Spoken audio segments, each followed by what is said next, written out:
You leap into the domestic fray in an attempt to mollify your nanny aggressor. After a lot of kicking and fussing and gnashing of teeth and carapace, I don't know that word, you just pull out a few chilled rogue cubes from the fridge to settle the beast down. Trolls and their custodians have a peculiar arrangement of codependence. The loosest behaves as a lifelong bodyguard, caretaker, and visceral sort of mentor, while the young troll must learn to function as a sort of zookeeper. We decide to agree this conflict is not a big enough deal to warrant a detailed examination of the action. While that would have been pretty sweet, we are also in kind of a hurry here. If it were to be accompanied by something audible, it would probably sound something like this. We decide to listen to that track, close our eyes, and imagine what might have been. Wow, that sure was awesome. Anyway, moving on. Oh, hey. In fact, we are in such a hurry, you could almost say we need to get moving. On the double. There's this pretty cool dude, okay? Some people seem to think he's cool sometimes. He guesses they're right. I mean, maybe, if they say so. Actually, you know what? They're right. This guy's dynamite lit in a box of hot shit. Screw the haters. Anyway, he's standing around being all chill like cool dudes are known to do sometimes when they're not moping around or nursing migraines or whatever. A cool dude like this probably has a real cool name, or at least a name that doesn't completely fucking suck. Like, at least not the kind of name that belongs to someone you'd want to just perpetually wail on. Maybe just a name that makes you cringe a little, but you guess you can deal with it if you've got to. It's just the guy's name. It's not like it really matters who cares, but he probably wouldn't just tell you what it was if you asked. He'd be way too moody for that. In fact, this guy probably thinks you've got some attitude and probably doesn't want a damn thing to do with you. You could always try to guess his name, but instead of that, here's a better idea. Why don't you just fuck off and go to hell? Here, name this cookie broad instead. Okay, what's her name? Wait, you've got to be kidding me. Looks like we're going back to the other guy again. Alright, hang on. It appears this cool and moody dude had a change of heart. He feels pretty bad about flying off the handle like that, as if Sit wanted nothing to do with the handle. Sit would like to reconcile with the handle and perhaps seek marital counseling. So what's his name gonna be? Your name is Fulks Captor. You are ape sit bananas at computers and you know all the codes. All of them. You are the unchallenged authority of apiculture networking. And though all your friends recognize your unparalleled achievements as a total sick hacker, you feel like you could do better. It's one of a number of things you sort of beat yourself up about for no very good reason during sporadic and debilitating bipolar mood swings. You have a penchant for bifurcation and logic in life. Your mutant mind is hounded by the psychic screens of the imminently deceased. That sucks. Your vision foretells of the planet's looming annihilation, and yet, unlike the too typical sightless prophet of doom, you are gifted with vision twofold. For now, you have developed a new game, adapted via code parsed from the runes and glyphs in an ancient underground temple. You believe this game to be the salvation of your race, though you are not sure how yet. To ensure success, you will distribute the game to two teams of friends, a red team and a blue team. You will lead the latter group. Your troll tag is Twin Armageddon, and you tend to speak with a bit of a lisp. What will you do? Oh, he's so fucked up. Oh, he needs therapy so bad. Yeah. Why would you do that? A high level of psionic has no use for any particular specibus allocation. You make short work of the specibus and, oh god, one of your bee house mainframes. The silicone sliced clean through by your foolish maneuver. What were you thinking? The workers pair up and dance angry messages to you in binary code. Binary code. That's so cute. Ugh. P. No! You do not under any circumstance eat the mind, honey. The consequences are highly unpleasant. You cultivate this honey for your Lucid. It helps him not be such a complete idiot all the time. Merely most of the time instead. Nap time. Oh, look at the little Ew. bugs. They look kind of like gummy worms. That's what I thought they were, but then upon closer inspection, I was like, oh, they're just bugs. You are always up to your nook in the newest and hottest game. It is hard to walk around the place without squishing them. Whenever that happens, you are screwed, and you have to grow a new one from scratch, or just pirate it, you guess. But tonight is no night for games. Well, okay, it is. But just one game in particular. And this game is no joking matter. It is deliriously bug nasty. TZ, you want to be the leader of one of the teams? You mean for your game to save the world? Yeah. Okay, I picked the red team. Okay, I didn't say anything about a red team or even that there were two teams, but fine. Obviously, you were going to set up red and blue teams. Come on. You don't know what I'm going to do. Stop being as though you can read my mind. It's not a power you have. Your strengths are being blind and tricking people about stuff. And I guess being generally savvy and pretty decent at other stuff, but that's why I'm picking you and not some other fucking schlub from... Whoa. Whoa. Whoa! Whoa, Solix. Solix, please. You are Mr. Appleberry Blast, and everyone knows those are your favorite flavors. Even though you type in yucky mustard, which is weird. Mustard is slay. No, it's not. Oh my I god. love mustard. I Mustard's hate pretty mustard. good. Y'all are haters. Only I'll I just get kill it. myself in front of you, all of you. I like it. I like it on hot dog. I get it on my pub subs. I don't like hot dogs either. No! How do you not like hot dogs? Maybe there is more to me than you think. Maybe I am not the two trick hoof beast you want to make me out as. Maybe I just want to give the red and blue thing a rest for change and not make it so it's like, oh, look, it's that predictable fuck with those two stupid colors. It's amazing how much everyone fucking hates them. Maybe No. red and blue aren't that great and I hate them suddenly. Have you thought of that? Maybe I'm more of an aubergine guy. Plus, whatever that putrid color you type with, what is that, turquoise? Maybe it's making me turquoisey. Oh my Maybe god. the new name for that color is Summer Shithead Mist. Have you considered that? But I'm sticking with red and blue, so maybe you should suck on it. Maybe. Maybe is a stupid word. Maybe that's the big maybe we should all ponder tonight. Over some hot shut the hell up tea. So you think I'm savvy? Yeah, I think so. Pick out whoever you want for the red team and I'll lead with the blue. I'll send you the download soon. Talk to you later. Wait! Maybe you should tell me more about the game first. How exactly are we saving the world? I don't know yet. I just know that I've seen in my visions that the world will end and our whole race dies, and this is how we have to save it. And AA can back me up on this, so don't be all doubting me about it.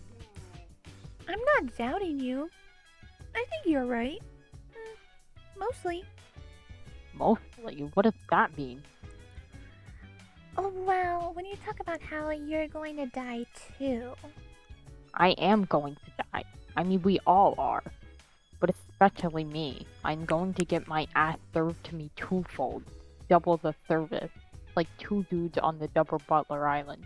But before I die, I'm going to go blind like you. It has to happen like that. I'm not sure why, but I think it's like fulfilling some requirement for a true prophet of doom. In order for the vision to be right, that has to happen, and the universe will make sure it will. It's kind of like how a prophet earns his stripes, by being blind, like how an angel earns his wings. What's an angel? Some terrible mythical demon, with these awful feathery wings. Ugh, yikes. Paradox Space uses them to usher in the end. How does it know what angel to use? Huh? So yeah, we will all die, but most especially me, end of story. But don't take this the wrong way. But how can you be totally sure about all that? How do you know some of the real visions you're having aren't getting kind of tangled up with, sort of the way you are about yourself? What do you mean? How you get mopey and you're always the victim of something, and how sometimes you think you suck when you really don't. Maybe that is just clouding your vision. Okay, that's just some personal, private, emotional issues, and I'm dealing with that. And honestly, I'd appreciate you not always throwing that in my face every goddamn opportunity you get. Like, this is a big circus act to you, and that is your special clown pie. See? God, so sensitive. Seriously, talk to AA. She will corroborate everything. You and C are pretty tight, aren't you? Not really anymore. She used to be a lot of fun, but now just talking to her, I don't know. It just somehow always makes me sad. Okay, well, tonight's about fun. This is serious. Deliriously so. We are in Myriad Spit Stain City. Screw you and your shit stains. I will have a fucking blast, and you can't stop me. Blue team scum. Oh shit, it's on, sucker.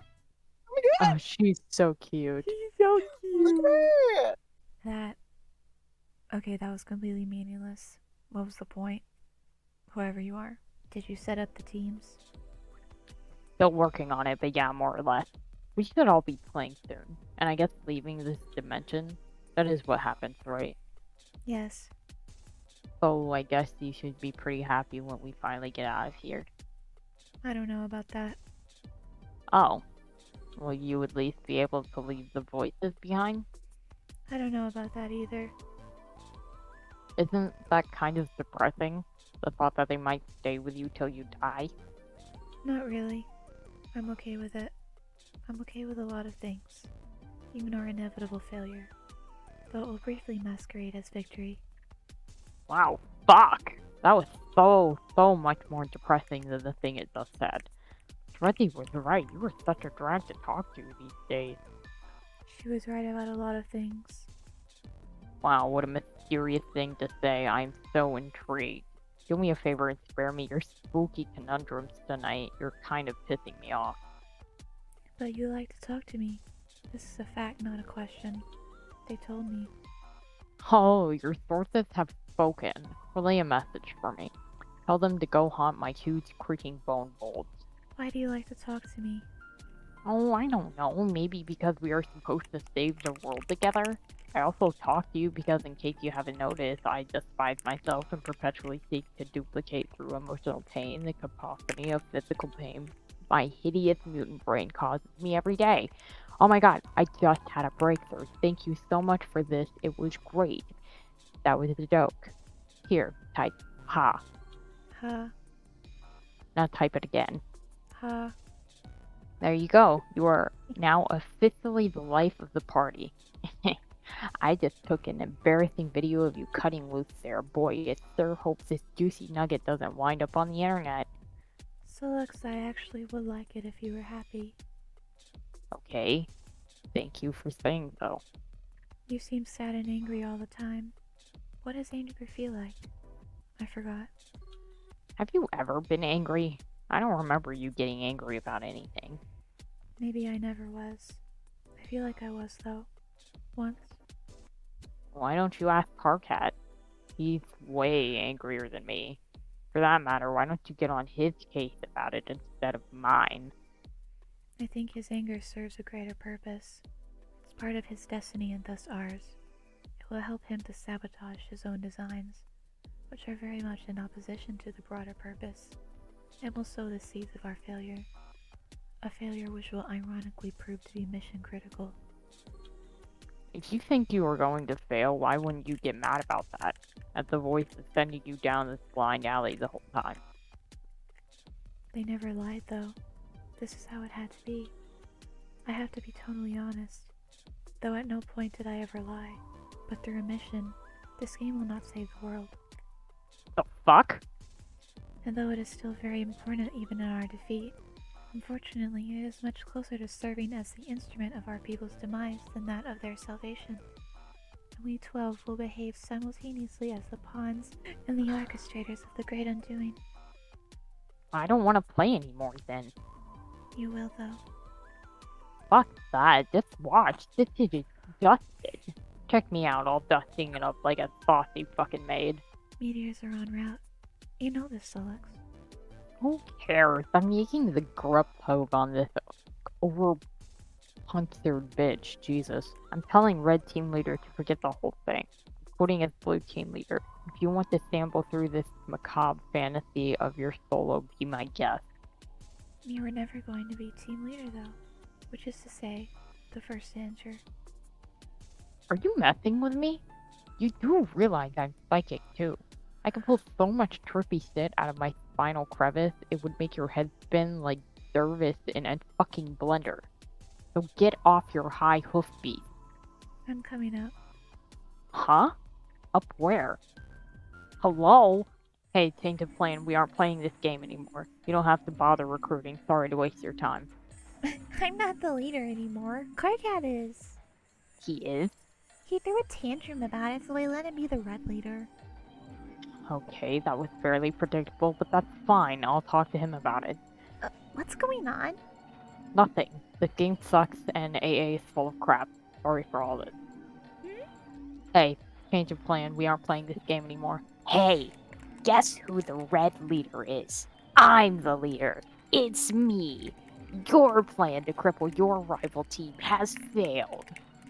I know, you told me. I don't care. The game is bad news. It will cause the end of the world. Not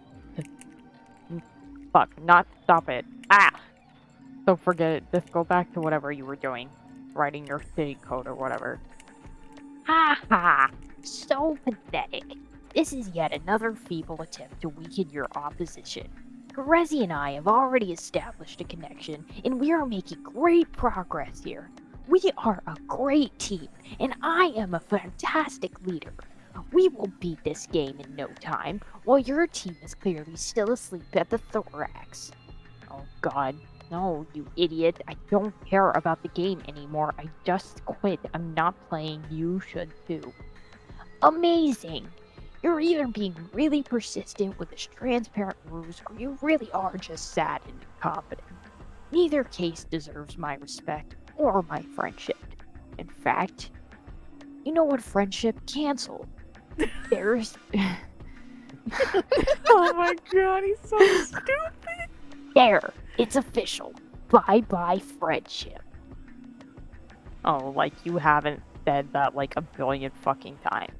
You aren't in any position to question my competence. You're the worst programmer I've ever seen. You don't know anything about computers. Why do you bother? The only thing you're good at is yelling and making huge mistakes. Damn. And being ugly and horrible in every way and having stupid little nubby horns. Damn, he got him! Damn! To be honest, I don't see what's so great about your programming or hacking. What is a hacker even? Just some smug asshole in movies doing fake things and making up words. It's not even a real thing to be. It's just some bullshit title you gave yourself so you can feel just a tiny bit less loathsome. Oh no, more childish birds. I don't have to prove anything to you. I'm a great hacker, period.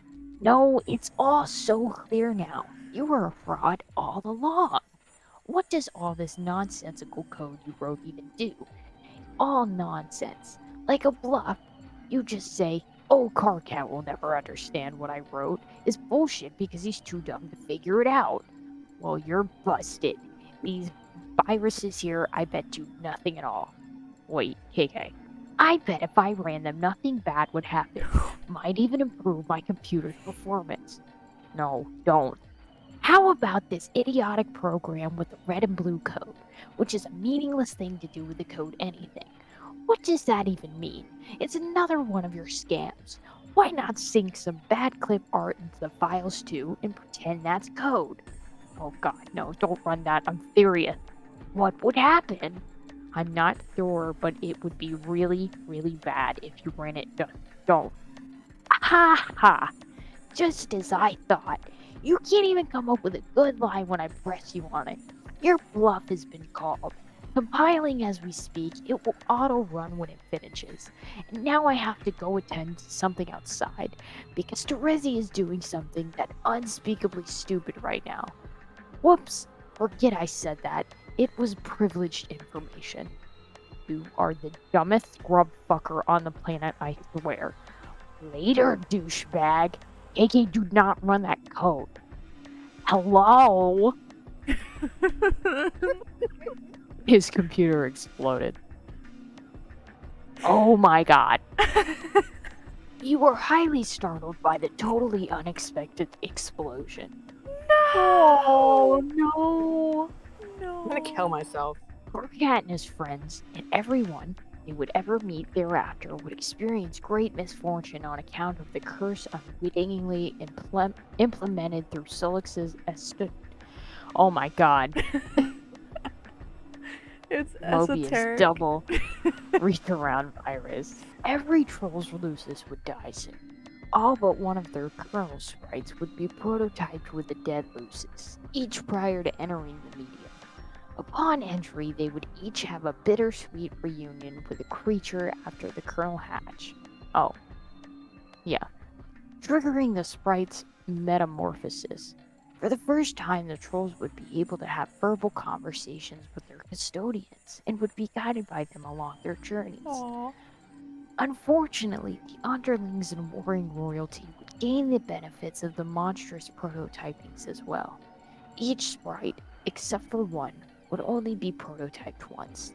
The players would learn quickly that while one pre-entry prototyping per player was absolutely necessary for ultimate success, additional pre-entry prototypings merely empowered their enemies unnecessarily. This game has no explicit rule that demands something dead for prototyping, but in practice, the kernel sprite has particular attraction to the deceased or the doomed across every session ever played. Oh my god. Yeah. I understand. Exceptions to this pattern are extremely rare. Why did you send Carcat that code?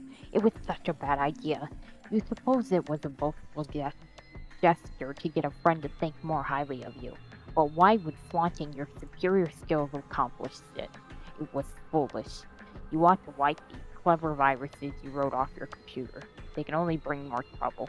While deleting your virus folder, you pause on the all-ball file you have lying around. You did not write this virus. You copied it from an obscure server far beyond your planet's global network. This application is running on that server perpetually. It is an extremely simple ATH program. Its main loop is tied to the lifespan of the universe. When the universe dies, a mysterious subprogram will be executed. You have no way of knowing what that subprogram does. It runs on a protected part of the server. It's completely unhackable. You delete the file, but it won't do much good. Luckily, whatever harm it will do will not be done for many billions of years, and even then, what harm could a virus do after the expiration of the universe? The file always struck you as quite odd. Liza. What are you mumbling in cat? Look in the chat. But Pollock, even with his vision twofold, does not have the perceptional luxuries of our vision omnipresent. When executed, the subprogram will summon an indestructible demon into the recently voided universe. This monstrous being with the power to travel through time is inconvenienced very little by his arrival upon the great undoing.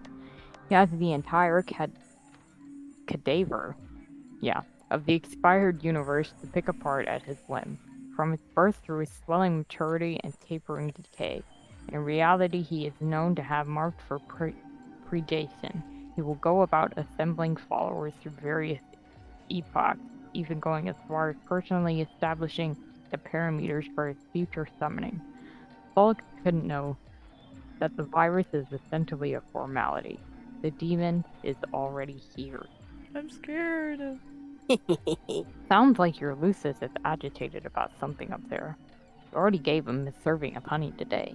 If he thinks he can get more, well, that's just greedy. I wonder what could be bothering him. You keep your enormous bicyclops chained to the roof of your communal hive stem. It is the only place there is room for him. Dueling with him on the roof during feeding time is a daily ordeal. Roof. No. He looks like a friendly little guy. Yeah. Oh, hey, Cornelia. You are now one of the 5 other girls. Oh, so pretty. Oh, God. Oh, God. I just felt my heart sink. You are now no longer the other girl, or any of the other 5 for that matter. What's the name of this dude sitting in his 4-wheel device? Your name is Tavros Nitrim. You are known to be heavily arrested by fairy tales and fantasy stories. Aw. You have an acute ability to commune with many creatures of Alternia, a skill you have utilized to capture and train a great many. They are all your friends, as well as your warriors, which you pit and battle through a variety of related card and role-playing games. You used to engage in various forms of more extreme role-playing with some of your other friends before you had an accident. You like to engage in the noble practice of Alternian slam poetry, No. possibly the oldest, most revered, and certainly freshest art form in your planet's rich history. You have a profound fascination with the concept of flight and all lore surrounding the topic. You believe in fairies, even though they aren't real, and you speak in sort of a faltering manner. What will you do? You kickstart a rousing match of Vidu Spawn with the only friend you've got to play with in person, your loyal Lucis Tinkerbull. You take a look at the favorable hand you dealt yourself and crack a mischievous smile. With a host plush at the ready, you quickly lob an Ogoning bomb and What the catch your adversary off guard. Ew. Ew! Oh my Ew. God, Tavros. No. No! Oh my God. Oh my god! Ew. Ew! It looks like it's not Oh my God. god! Whoa. Oh my God, that was bad. Horseroni, I choose you. Jesus Damn. Christ. This is crazy. With a brooding whinny, Horseroni shuffles his mighty hooves and makes short work of the fittest sucker, boosting his vitals. Horseroni is now primed and raring for battle. Look out, Tinkerbull. Tinkerbell is so cute. It's true. You use your awesome bestial communion abilities and bend the ferocious stallion to your whim. Tinkerbull can't stand the suspense. Oh my God. Nap time. So cute. Everybody wins. Horseroni gains a bunch of levels. In no time, he will be ready to breed, and you can put him out to stud. Tavros the ultimate breeder? Good game, everybody. That was a lot of fun. Time to do some other stuff, you guys. Okay, maybe he is kind of cute. Maybe he's kind of cute. Yeah. This is how you get up to your recupercoon when it's time to rest. It's kind of a production getting in and out. Oh no. Aw, you can't fit all the way in because of your huge horns. It makes it hard to get in any solid shut-eye. Oh great, now you're covered in slime. Why did you do this? You're going to have to change your clothes. There goes another solid hour down the tubes. Oh damn, and there goes your 4-wheel device down the ramp. That happens a lot. After a major cleanup, rigmarole, and a lot of crawling around your respite rock, you equip your jousting leg. You like to practice your jousting outside. One day you hope to prove yourself worthy of your recruitment into the halls of the dreaded Imperial Cavalry Burrs. Assuming you are not slated for culling first on account of your disability. for really any other arbitrary reason. Oh my god. Oh god. Oh No, my no, God. no. You wheel over to your favorite poster featuring Pupa Pan, which is your favorite thing. You have always fantasized that one day, intrepid, whatever, young people would come and take you away, and together you would fly to a beautiful paradise planet of legend that has all sorts of fanciful stuff like pirates, treasure, a cruel villain with a missing arm and a missing eye, and these weird aliens called No. Whoa. Whoa! That's You have left your window open since you were very young, just in case Pupa stopped by one night and decided to splash a pinch of special stardust in your face. You have had this interest far prior to your accident. Being paralyzed isn't what made you want to be able to fly. That would be dumb and would make no sense. Being paralyzed does sort of make you want to be able to walk, though. Over the course of your long journey, at one point you were fitted with a cool pair of robo legs. The guy who likes to build robots built them for you. ew. But then he Ew. does like to break them more than he likes to build them. It's usually why he builds them in the first place. You were lucky enough to have a friend who didn't mind getting her hands dirty on account of your best interests. A friend with a chainsaw. The guy who likes to build robots just stood there and watched. It would always make everyone uncomfortable whenever he would just stand there and watch. Oh no. But before Oh that, my- you had to scoot around in your wheeled device throughout the various worlds of the medium and endure all sorts of follies related to your disability, which, on account of their great plurality and marginal relevance, we will not get to see just as well. Wow, look what happens when you space out and contemplate the future like that. The messages start piling up. Oh no. So who is it? It's Eliza. Of Please, course no. it's Eliza.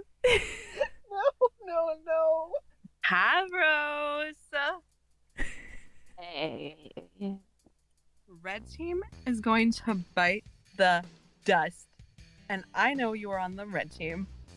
Whoa, really? Yeah, you totally are. My team's got no use for a boy that can't make use of his legs. Oh But my this guy! god, she's so mean. God. Bro, she needs to relax. He literally needs to relax. You are fated for a team of losers full of blind girls and lame boys and cranky imbeciles. Girl, relax. Okay, you're probably right about that, but I shouldn't be talking to you.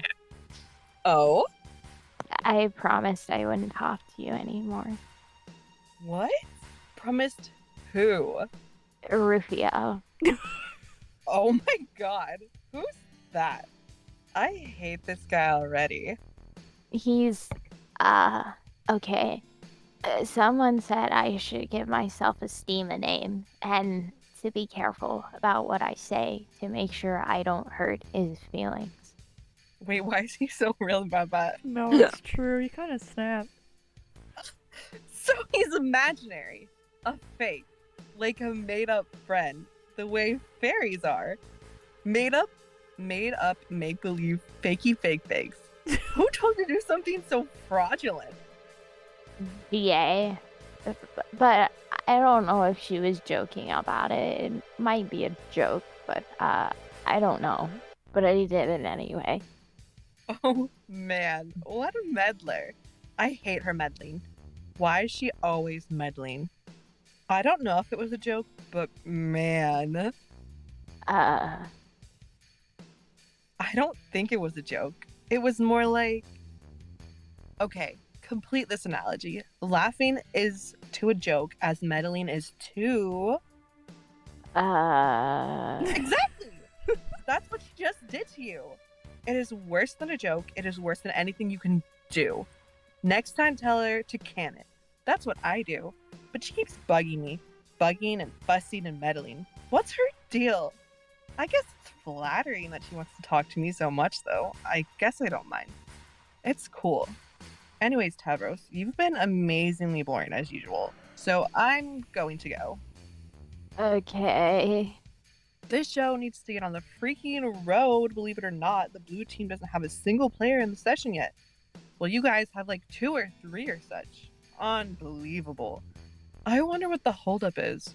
Oh well. Let's face it, you guys need the head start. Okay, anyway, good luck to you. It'll just be like old times. Adios, Torsnor. Bye. Oh, No. God.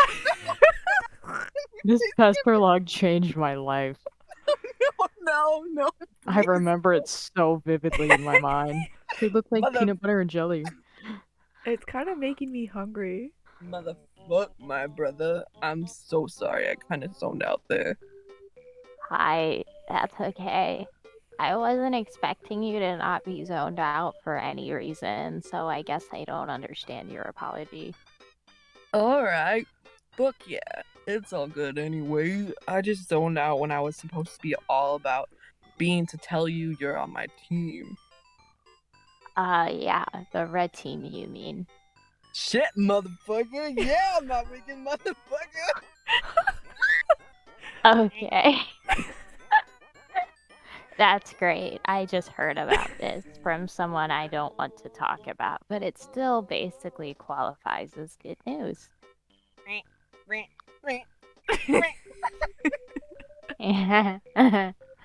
Oh. You stole my fucking nose, bro. What got you even up the gumption to all this fucking shit like that? Oh my God. I don't know. It's just kind of the obvious thing to do. Stick the circle in front of the dots and behind the bendy one, plus, oh, yeah, my horns. Maybe we can slam about it. Yeah, I could kick the shit out of some Ron, bro. I'll strap some fucking helmet and rip open a fucking bag of harsh whimsy.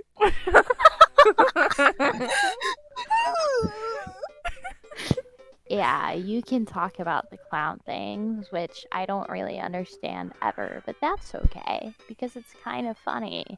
Whereas I'll address some topics pertaining to my interests and, I guess, personal motifs. Yeah, fuck yeah. That be how shit's all up usually in fucking luck, bro.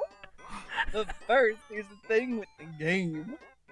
Oh, yeah, I almost forgot about the red team game. Yeah. Okay, if I remember right, this is how we're juggling this shit. Lots of fucking balls in the air. As he connected to Cardcat, so he's fucking chill. Then I'm supposed to connect to her soon to get her all chill too. But she's in the woods doing something. When she comes back, she starts playing. So in the mean motherfucking time, I'm supposed to get you to connect to me. But I fucking spaced out and forgot. Because I guess I was way too motherfucking chill all up in this shit.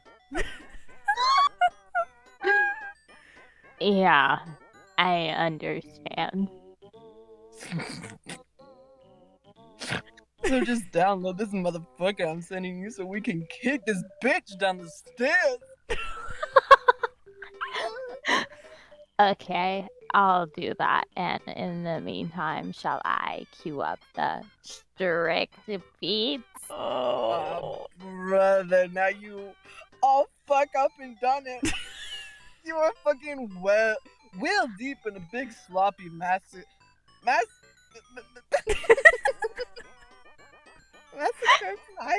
of a motherfucking whipped rhyme. Straight on those beats at it, motherfucker.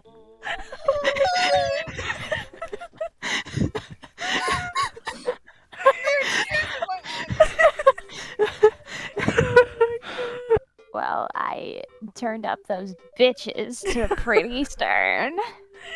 Set beats to lecture, and I'm kind of going hog wild on the what the fuck? Curmudgeon. Curmudgeon knob, which I had recently installed. Damn! Anymore. Get my beach up for this frosted brew. Okay. Imagine an array of beasts that set limits. They got a rule book. It doesn't pay to skim it because there's not a lot of latitude. They won't stand for an attitude. And crossing them's a habit you'd not really want to get into because they'd get pretty mad at you. Go. Fuck. So fucking fresh. You need to be slapped fucking silly with a mouth like that. And if you got a problem with it, then I suggest you go and wrap it, dude. Okay, I will. Just let me sneak up on this bottle of Fago and snap its neck like I'm fucking Laugh Assassin. Okay. Are those beats still chill? Yeah. Are they motherfucking strict? Yeah. Motherfucking You both then proceed to have one of the worst wrap-offs in the history of Paradox Space. Aww. She's so we got you so cunt pussy right here. She's so cute. You make your way through the burning woods to meet the Lucis you never had. It's time for her to hatch. It's now or never. Whoa. Since the world is about to end anyway, you suppose it no longer matters if the doomsday scale is tipped.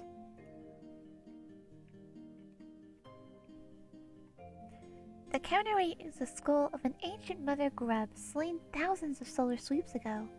The egg contains a rare species of dragon which remains blind until maturity, using its other senses to survive.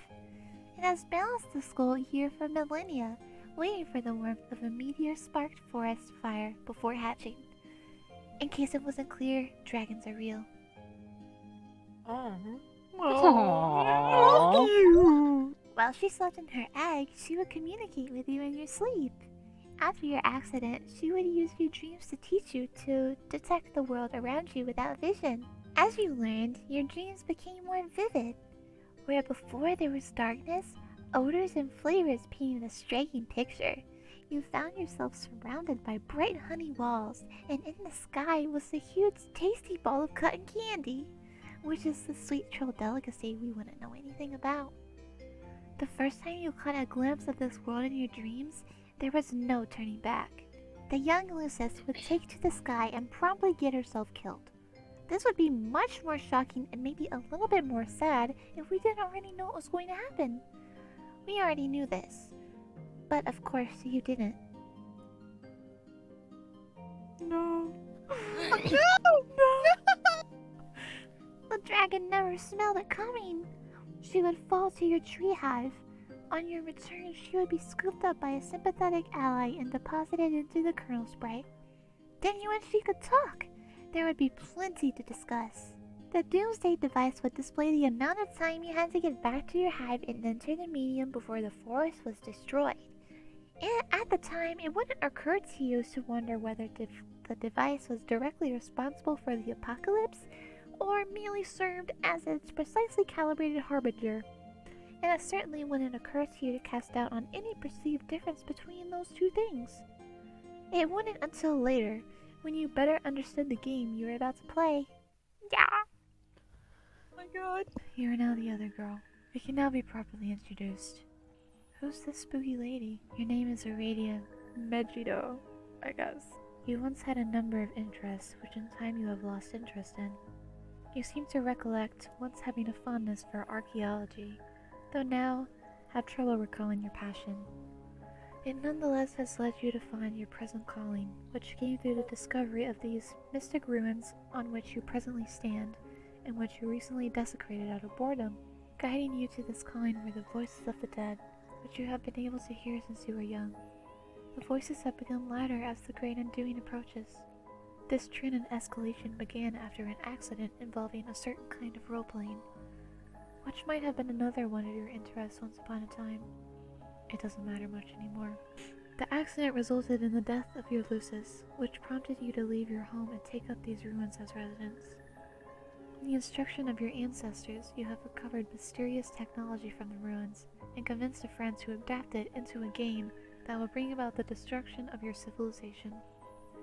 And by convinced, you suppose you mean tricked.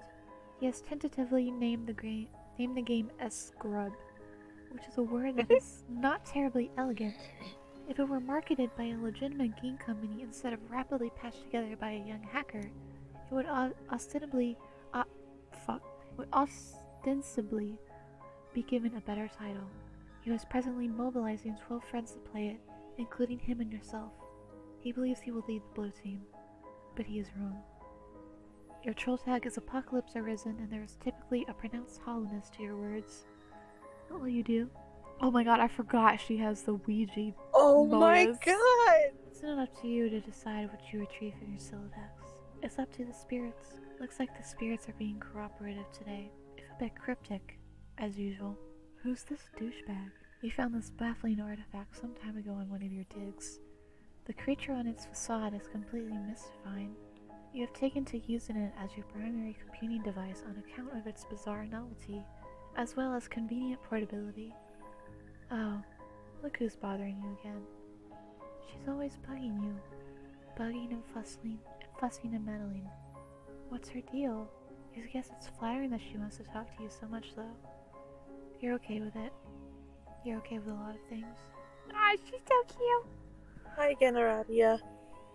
Oh no. So I guess tonight is the night you blow everything up. Is there nothing I can do to change your mind? No. Or yes. Yes, there's nothing. And no, you can't. But you shouldn't pretend as if you believe this has anything to do with the state of my mind, or the decisions it will make, or has already made. Yeah, I guess not. I thought I'd be friendly, though, and remind you that you do, in fact, have a hand in all the terrible things that are about to happen, because that's what friends are for. And the fact that what ensues will be terrible, it is an immutable fact I am stating for the record. And the fact that we will not be on the same team is similarly immutable. It does not mean that teamwork is what isn't taking place here. Sorry, I didn't follow that. I'll be here to help, if you need me. Okay. Thanks. Tick-tock, tick-tock, tick-tock. Waiting for the apocalypse is so boring. I guess I'll check up on Solix to see how he's coming along with those teams. Damn! Oh no! Poor guy.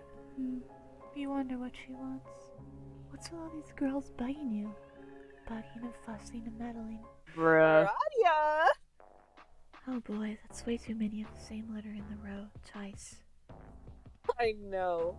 So we're about to get this started, right? Have you tricked Solix yet? Do you have Mr. Two Eyes all befuddled and flustered in your web of lies? Or Mr. Four Eyes?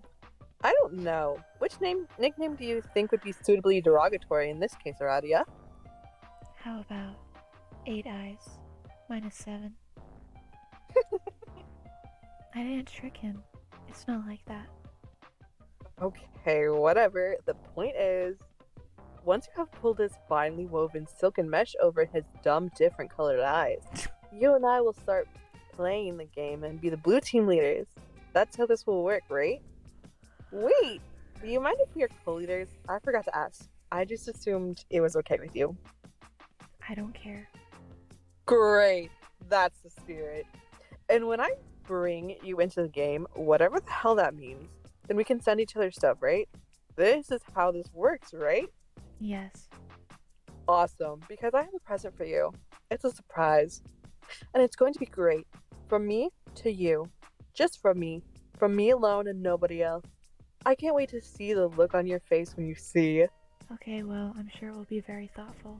Speaking of which, what would the name of our team be? The blue team. No. I know that. I mean the name of our team. You and me. Just us. Damn! Damn! I haven't given it any thought, nor did I think such a thing was for consideration. But if you want to pretend we both have a separate team together and name that team, then knock yourself out. I just thought it would be really fitting. Kind of like a fresh start, you know? I don't know. What are our shared interests? I guess I never really thought about this.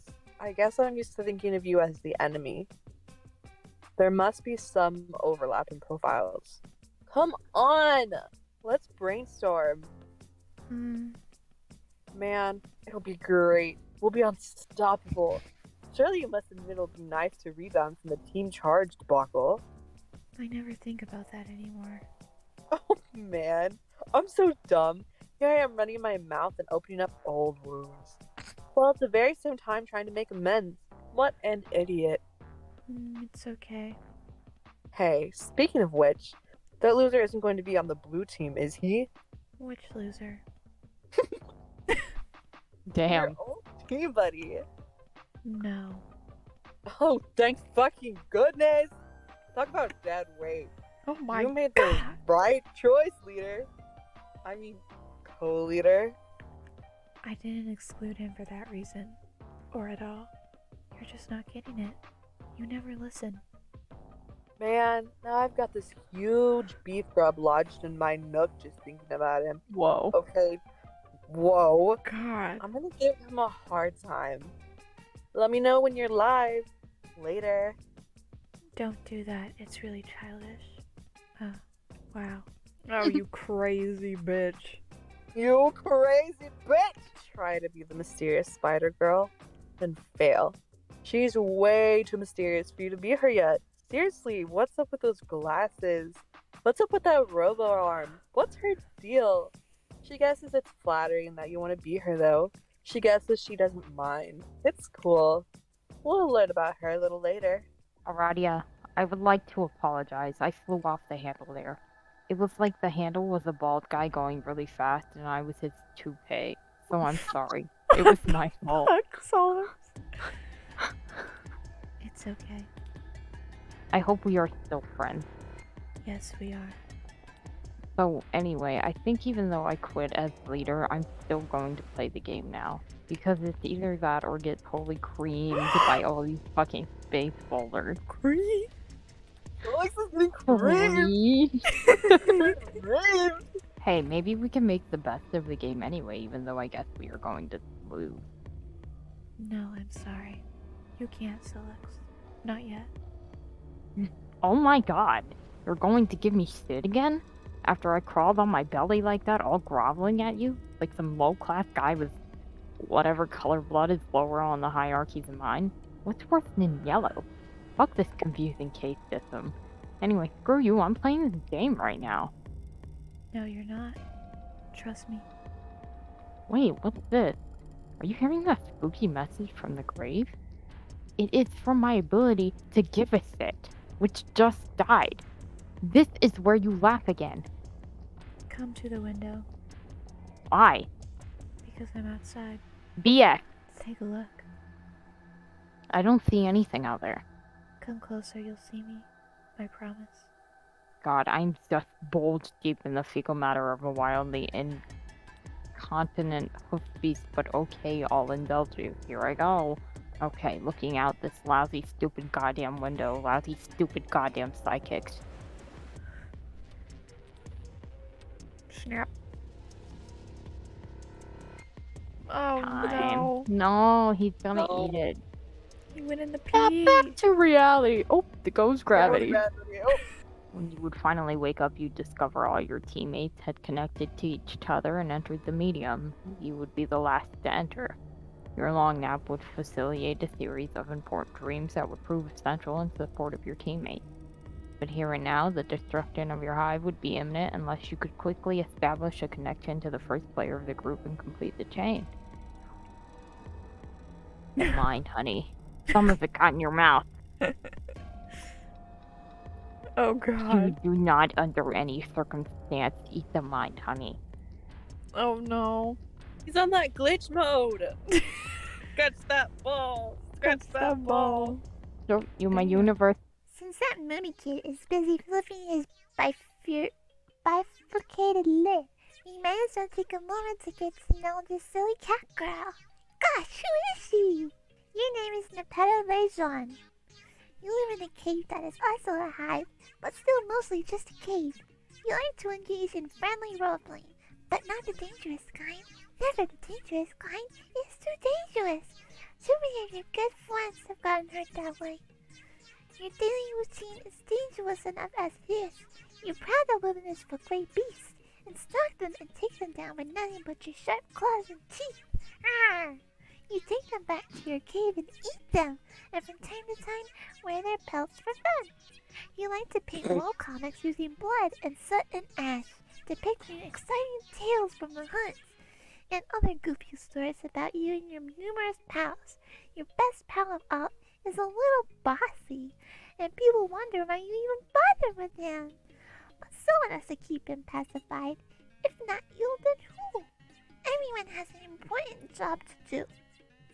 Your troll tag is arsenic catnip, and your speech precedes itself with the face of your Lucis, who is possibly the cutest and perhaps the bestest kitty you have ever seen. What will you do? You're always wearing your claw gloves. You never know when you might encounter some unsuspecting prey, or when some prey might encounter an unsuspecting you. In Alternia, everything is considered unsuspecting prey by everything else. Oh. Oh. Oh. She sure enjoys a good scratch. Pounce de Leon is the best kitty cat. You and she go on adventures together in search of the Fountain of Cute. You ride your surpod mount into the rugged frontier, and sometimes she rides you when she gets tired, which is frequently. It sure will be sad when she dies, but who knows when or how that will happen. We might not even really have time to find out. You stand at office here drawing stuff on a computer. You use this to draw on a computer. It would be cool if this could somehow be adapted to serve as a fetch notice as well. That would be so much more fun than the frustrating one you're using now. You wonder what this scruffy fellow wants. Probably something to do with that game. That seems to be all anybody's talking about lately. Oh my god, that's so cute. Hey, AC perked up curiously. She wiggles her wheel she wiggles her wheel in a bit and then chases them and she sees bounce into one of Clark's shoes. Carcat can't believe he has to say this. Whoa. Carcat can't believe he's asking. Whoa. Whoa, Carcat. Carcat mystifies in the infinite befuddlement over the fact that you are presently the best remaining candidate for the red team. I am? I mean, AC says I am? Want to see? Yes, and Carcat can't fucking believe that.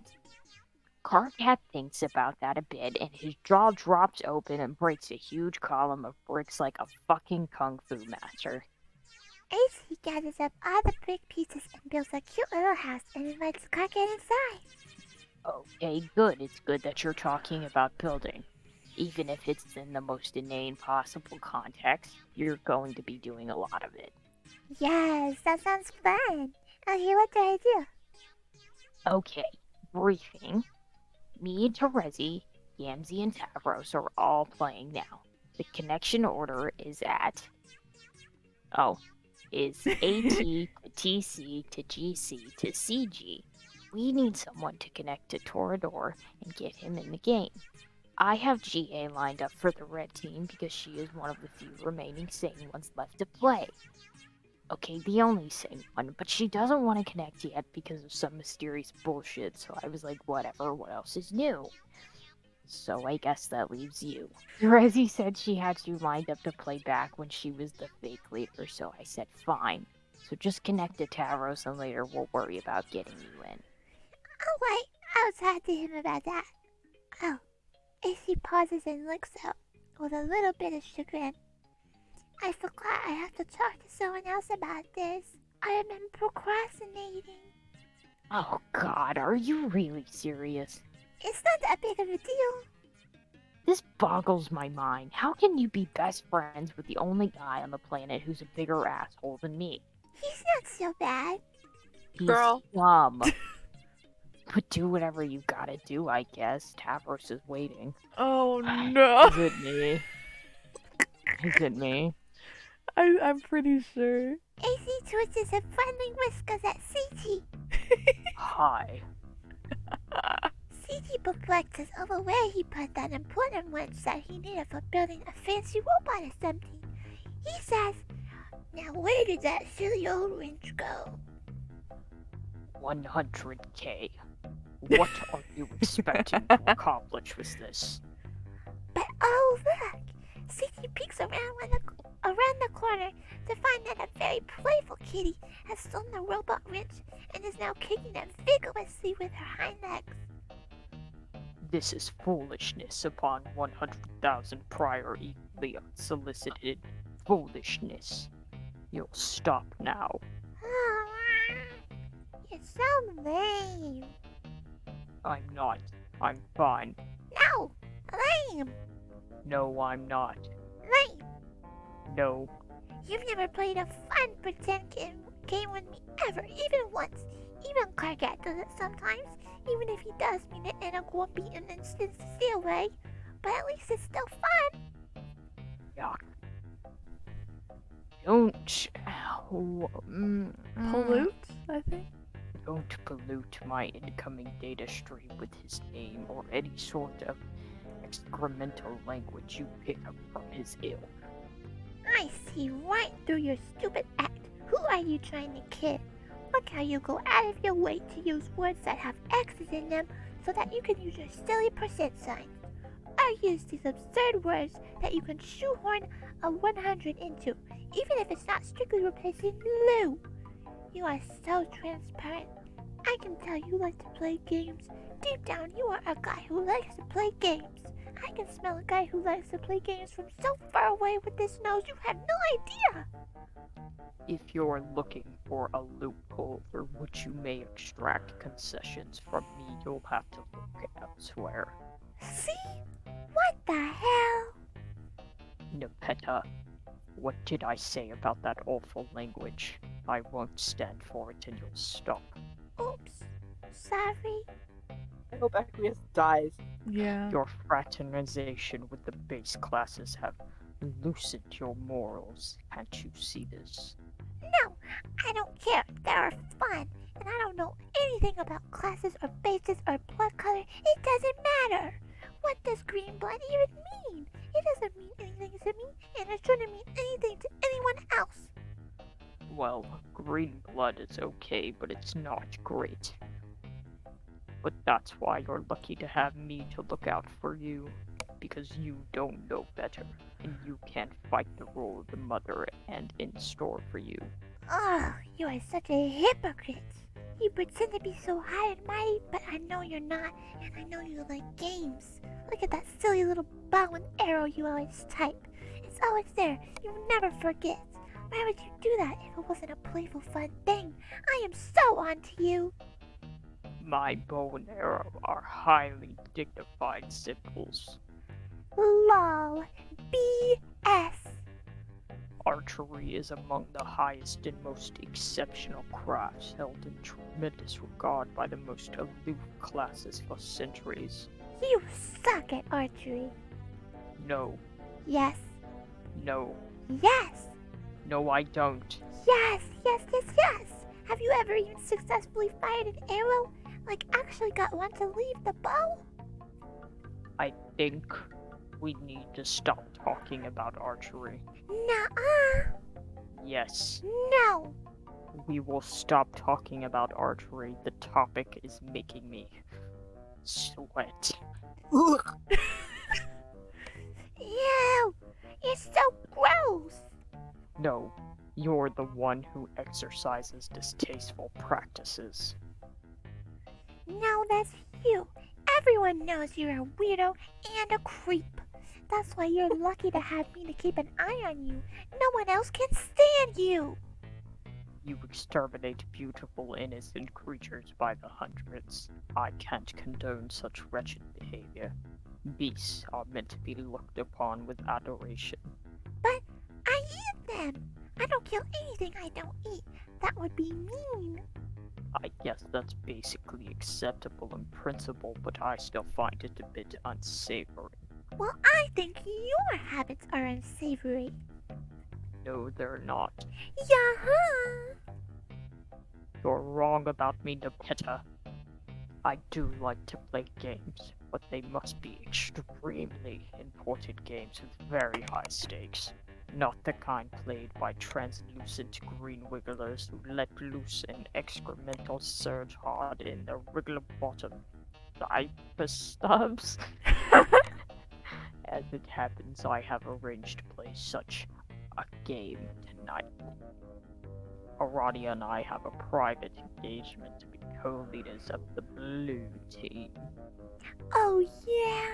Well, Get away just- from her. No, it's true. Well, just by perchance, it happens that AC has a private and sneaky engagement to play this game as well.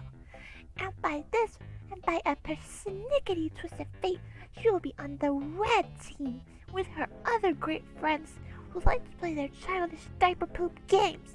Meh, Absolutely not. absolutely. Blah. I forbid this. You will take your position on the blue team with me. Yeah, right. I will take my position into this funny bounce ball and tackle you. That's nonsense. You're nowhere even remotely within my proximity that would be necessary to execute such a maneuver. AC rolls her eyes almost as hard as she is rolling around in this really interesting smell. The thought of you fraternizing with and abboting those stink-blooded hooligans strikes me as a scandal beyond measure. I'm afraid you're too delicate to withstand that of corruption. It's forbidden. Nuh-uh. Yes, you won't. No, I will. You won't. You can't stop me. I am telling you not to, and you will be on my team. That's final. Quiet. Why do you do this? Why are you so confident about your stupid commands? Don't you know you can't actually tell me what to do?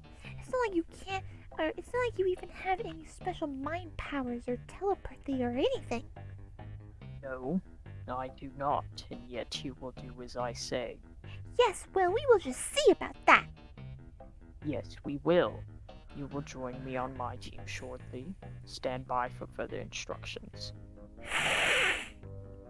You're angry, and I appreciate that, but it doesn't matter. Discussion over. Mm. He has Wow, to he's die. such a loser. I know, what the fuck? Like, why don't you go get some bitches? Yeah. Oh, she's cute. No. Skrink. AC cuts up his Taurus's lap. Okay, for the time being, and for the sake of this fantasy scenario, I pretend that my cat allergies aren't that bad. AC takes a long nap and then wakes up and frowns because she has bad news. Oh no, is what I say about the bad news, not the nap. Taurus, I'm sorry I can't be on your team. I'm not allowed. Oh, that's okay. Then I guess he said no then. Yes, unfortunately. I'm so mad. It's probably for the best that you listen to him. I don't know. You think so? Well, if you didn't listen to him before, you might have played games with us before, and something bad might have happened to you. Perhaps. But I still feel bad. I'll find another player. It's not a big deal. Good luck being on the blue team. Okay, thanks. You fondly recall your days of far more intensive role playing. It seems like so long ago now. Aside from a few unfortunate moments, it was a lot of fun. If you had to do it all over again, you suppose you would select better company. Maybe this game you are playing tonight will rekindle some of that excitement. Tinkerbell? No. no. No. You stand in your room on a healthy pair of legs and in a plucky little outfit. You are a low-level boy Skylark, and you wield an inexpensive dagger lance, which is the closest thing to a jousting lance you can wield that is still compatible with your favorite class. You are about to play a popular game called Flark, which, unlike most games published by major developers, was given a graceful and aesthetically pleasing name. It's a title under the extreme role-playing genre, and playing it without caution can have serious real-world consequences. But that's what makes it fun. When you activate Flarp Scrub, the campaign program for tonight will begin. Team Charge will dual team Scourge as usual. This is going to be great. Aradia, my grub is laying now, so I'll be ready soon. Cool. Mine too. I don't know where Shrezzy is though. She's running late. Oh, should we wait? No. I'll be here clouding her campaign for her regardless. With or without her. Her loss if she doesn't make it. It'll give you a chance to gain some ground. Okay. You picked a tough class, Tavros. None of the really useful combat abilities come into play until you reach a very high level. But I suppose it will be rewarding when you get there. Yeah, I think you're right, but it's the class I think is most fun, and battle skill is not all there is to being a great adventurer. I couldn't agree more. You might be the only flarper in the world who really understands the true spirit of the game. Everyone else is so aggressive and treasure hungry, but that's what makes beating them all the more satisfying. Yeah, I guess. Remember, your Clouder isn't going to pull any punches tonight. Don't fall for their mind games, or don't fall for her mind games. I'll be here to assist, of course. If you're in trouble, don't hesitate to ask for help. Yeah, I won't. Thanks, Aradia. No problem. Your campaign's gaming flaptractions hatch out of their eggs. These compromise all the data and procedures you will need for your adventure tonight. Ugh. They disperse throughout the terrain surrounding your hive. They follow both pre-programmed and live instructions by your Clouder, a member of Team Scourge whose role is to provide you with a challenging scenario, while your teammate does the same for Scourge's other players. You take your starting position in the field. The game is afoot, and anything can happen now. It's up to you to consult your maps and work with your teammate to discover the objective of the quest, find treasure, and slay monsters. Slay? Your stat bat has bonded with you. This keeps track of every attribute for your character, including vitals. While these attributes in principle remain abstractions due to the fact that this is extreme role-playing, they will always relate in some way to your real-life attributes as well. You've got to be careful out here. Well, Uh, I'm not saying Oh that. my god, Vriska. Oh, Vriska. Are you just gonna stand there all night? Make your move, make your move, make your move. I just think these monsters are too strong. Sorry, but they don't seem appropriate for this campaign. Weak, weaky, weaky, weak. Wiki, is that a real thing? Yes. Your blatant excuse making is the weakest lame that ever shit the. What the?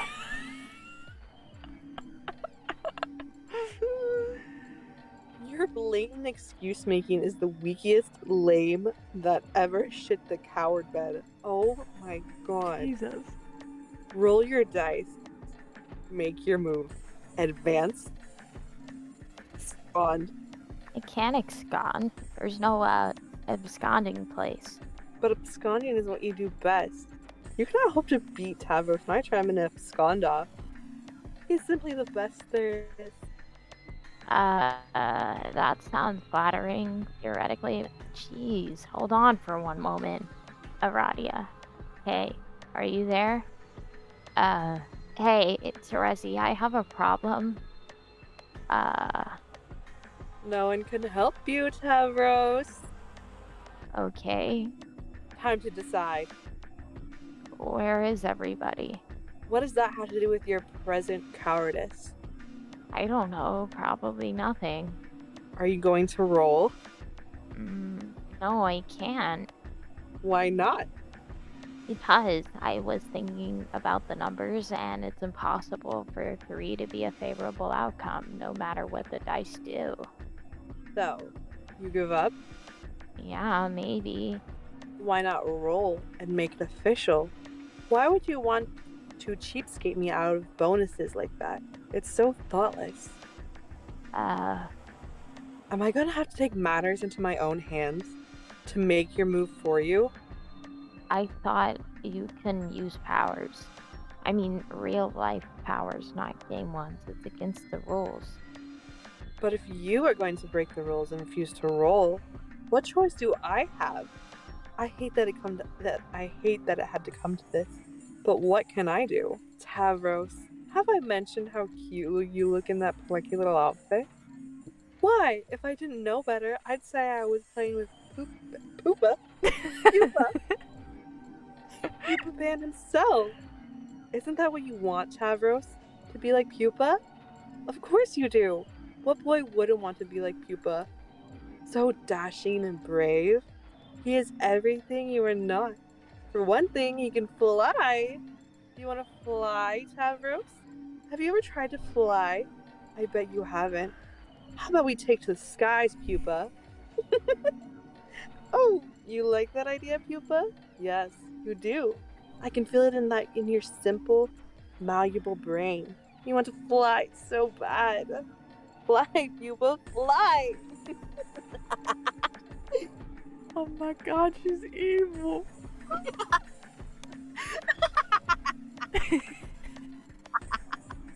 Adios, poor dumbass.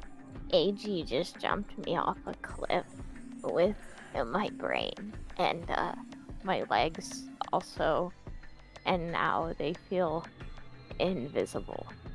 Wow, I'm sure there was a better way to say that. Anyway, that's really all there is to report on the subject of me getting hurt. Hey asshole, stop playing games for girls. Carcat, you're going to hell. Marquette. Going Wow, to hell. that's so mean of him. Hey, brave leader. Oh my god, why are you talking to me? Can I join your team? Yes, I'm glad you asked, because there is a wide open slot for the most vile, backstabbing sociopath who ever lived. You really helped me out of a jam by stepping forward. Vile, backstabbing sociopath? Carcat, did you copy and paste that phrase directly from your personal ad describing what you are looking for in a lady? Ha ha ha. More cagey cutesy bullshit. Like I'm not up to my lobe stem without already having to deal with Terezi. You both must have been insufferable when you were a team. Your opponents probably all just tried to commit suicide after a few minutes of putting up with your fangy grin dribble. That's probably how it all went down when the shit hit the thresher. That's not a bad guess. But man, Carcat, you sure are giving me a hard time. I don't see how we're supposed to be becoming friends if you recoil from my olive branch like I'm a twitching mummified Bovin phallus in your direction. Becoming friends? What the fuck? We will never be friends, moron. Not even hate friends? No! Ugh. More like twitchy-eyed projectile vomiting and utter disgust friends while I perforate my bone mold with a culling fork. Okay, Ew, awesome. Carcat. Ugh. Yes, I'll take it. Get lost. Anyways, I was just joking about wanting to be on your team. I'm already on the blue team. Oh really? Wait, let me count out 8 of these things. Hold on. There. I am now an enormous tool forever. Yes, Arati and I have an arrangement. We will be co-leaders. But really, I will be the leader.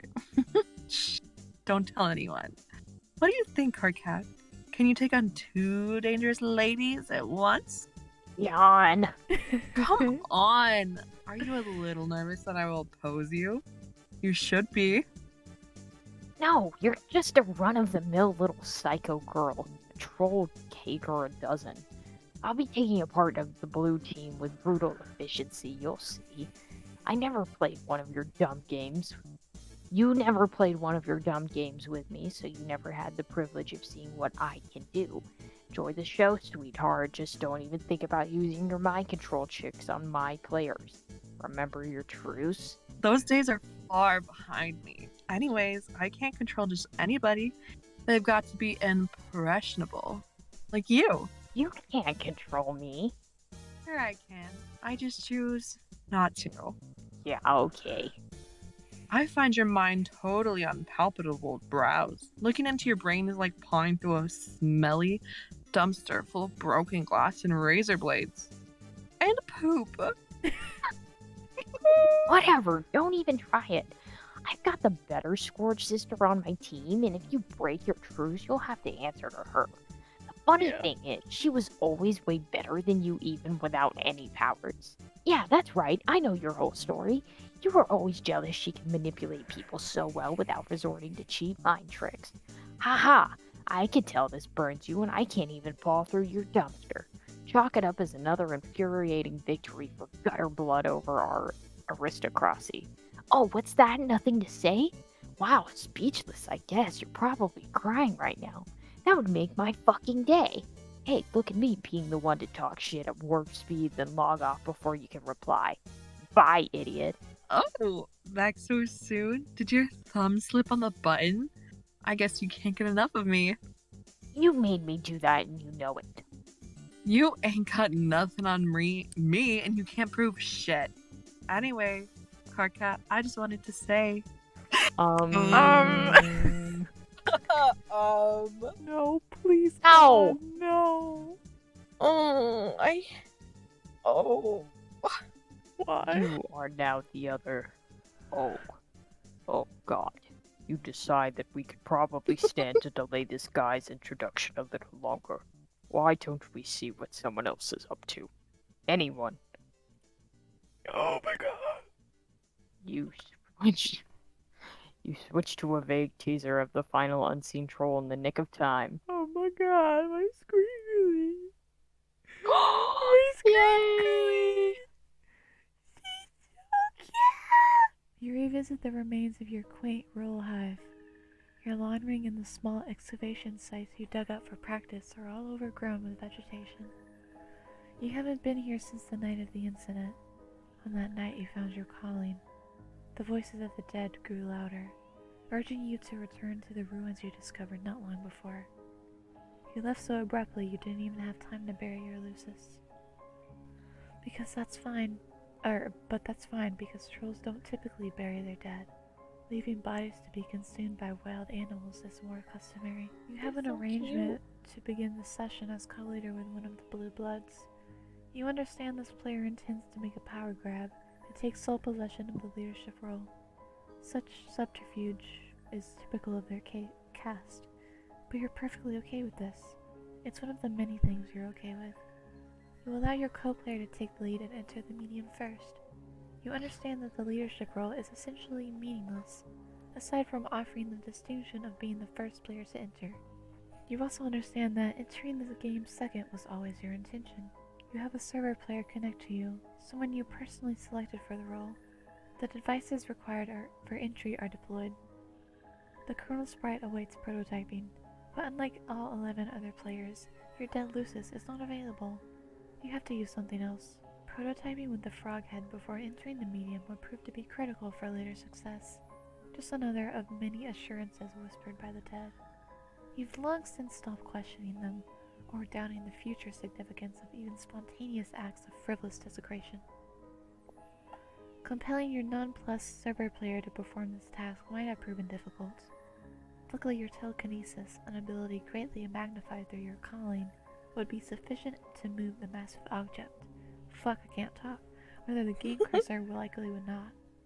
Whereas the game cursor likely would not. God damn. Your server player. We're getting our asses kicked tonight. I know. Literally. Your server player simply watched in mystification. Aww. Aww. She really just had no idea what the hell was going on. You enter the medium, taking your place in the land of quartz and melody as the Maid of Time. Oh. Meanwhile, your client player has been exploring another world. The blue blood has a present for you. The present cannot be duplicated via alchemy at this stage of the game. It would cost too much grist, a detail which this player had not been aware of. The player would have would have to progress to the second gate of their own world, arrive through the gate above your hive, and deliver it in person. Facilitating this delivery was one of the reasons why it was important for you to enter second. Oh. Your server player's confusion is only in part due to learning the ropes of a new game. There is a more significant reason for her befuddlement. While she followed your advice and went through the simple motions of the game setup, at no point were you visible on her monitor. She saw your damaged hive, she saw the alchemimeter, you know what, who cares, and other devices she deployed. She saw the strange computing device on the floor, bearing the visage of a species she didn't recognize. She even saw a great big stone frog head fly through the air all by itself and become the frog sprite. And though she would ask why, and you would always delay the answer, the fact remains, she couldn't see you. She couldn't see you up until the moment after the sprite's second prototyping, because you were dead all along. We are all completely blown away by this stunning revelation. Wow, dead. Really? Like a ghost? Huh. Now, lady, I can see you. That is you, what? Yes, Why are you the floating frog all of a sudden? I'm dead. My spirit merged with the frog sprite. Oh, wow. Dead? Really? Like a ghost. Well, I hope this doesn't make me sound dumb, but I am completely blown away by that stunning revelation. You don't sound dumb. How did you die? I ignored the advice of a friend and made some bad choices. Oh. AC rumples up her nose in perplexement at AA's really vague and spooky answer, but actually that's good because I kind of think I don't want to know. It's making me sad to think about. Okay. Nepeta, can you please keep this a secret? Yes, I promise I won't tell anyone about it. And by promise, I mean promise. Just so you know, I'm serious. Thank you. Ribbit. Oh, oops. Yeah, be the huge bitch. Oh no. Her room is so messy. Like, bitch, clean up. She's Clean. mentally ill. Your name is Vriska Circuit. You are a master of extreme role playing. You can't get enough of it. Or really any game of high stakes and chance. You have persisted with the habit even in spite of your accident. But then again, you don't have much choice. Your lust is very hungry all the time. She can only be appeased by the flesh of young trolls. Oh my Your god. cloud campaigns for teams of flarpers, utilizing your abilities for orchestrating the demise of the impressionable. Your victories supply you with treasure, experience points, and spider food. You are something of an apocalypse buff, which is something you can be on Alternia. You are fascinated by end of the world scenarios and enjoy constructing doomsday devices for the hell of it. You are drawn to means of dark prognostication What the fuck?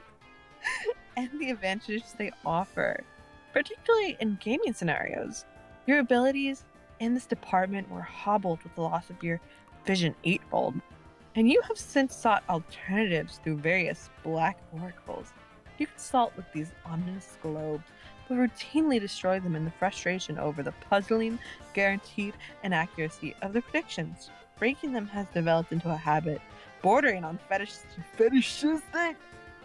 With Damn. each you destroy, you add to an insurmountable stockpile of terrible luck. You have to stop. But addiction is a powerful thing.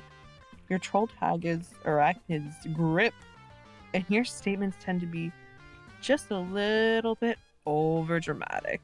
What will you do? You drew your own role-playing character for fun, as many fluffers are prone to do. She's the best character, and you wish you were her. Oh wait, you are her. Your wish has been granted, probably as a special boon for being so great at everything. Her name is Marquise Spinneret Mindfang, horde of land dwellers and sea dwellers alike, and a worst nightmare to silly boy Scarlex everywhere. She has accumulated more treasure and gained more levels than any number of the petticoat Grift What class the fuck? ever. She gained all the levels. All of them. Yeah! So many irons in the fire. Ow! Horsey dice. You just can't seem to go anywhere in your hive without stepping on an errant D4. Plenty little bastards. It's just your bad luck, you guess. You've had such terrible luck ever since your accident. And it just keeps getting worse. As far as you're concerned, the world can't end soon enough. As you were saying, so many irons in the fire. Such tangled web. This is a web full of flaming irons and mixed metaphors. Tonight is a big night. You have a lot of meddling to catch up on tonight. Bugging, fussing, and meddling. You equipped your enchanted dice set, the fabled fluorite octet. It consists of 8d4 plundered from a ghost ship during a particularly challenging campaign. In ancient times, such weapons were employed by roving bands of gambling nants, deadly martyrs. I have no idea. Marauders with a passion for chance. They all died off, though. They took too many crazy risks. Rolling the dice will execute a wide range of highly unpredictable attacks. Very high rolls can be devastating to even the most powerful opponents.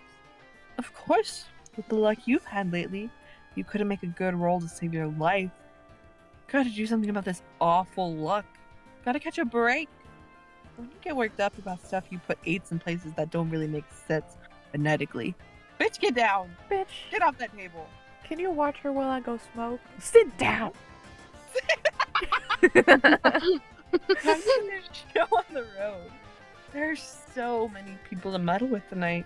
After you ditch an unwelcome solicitor first, that is. Doesn't she realize how rude it is to meddle? You'll fuss with her meddling later. What now? Yeah. Oh, him. You thought he'd washed his hands of you. Strange timing that he's bugging you tonight after so long without a peep from him. Oh my god, why are you talking to me? This is the last time we'll ever talk. Still sticking with the white text, I see. So smooth and stylish. I forgot how much I loved highlighting it to read all the boring things you have to say. Oh god. It's like a fun game for super extra. Whoa! Friska, please. Like opening the present. Find out what obnoxious thing the mystery tool typed. What is it? A parting courtesy, I suppose. All the ways I've exploited you were meant to bring about the events that will take place this evening. Knowing this will provide context for the events in your near future and will affect how you behave in response. These events will be just as important as those preceding it. I've gone to great lengths, you see. You didn't exploit me. You're just a petty douche with a bad temper who likes to play games. All I did was humor you. I did exploit you very thoroughly. It was easy. So full of yourself. Have I ever lost a game? Don't change the subject. What subject are you referring to? Bitch, what are you saying? I'm gonna log off in a big huff, and you have to promise not to use that nasty trick where you log me back on out of petty douche spite. And then we can go back to never ever talking, because man, that was heaven when it was like that. There's no need for that kind of assurance. I'll be brief. I no longer hold you accountable for any wrongdoing.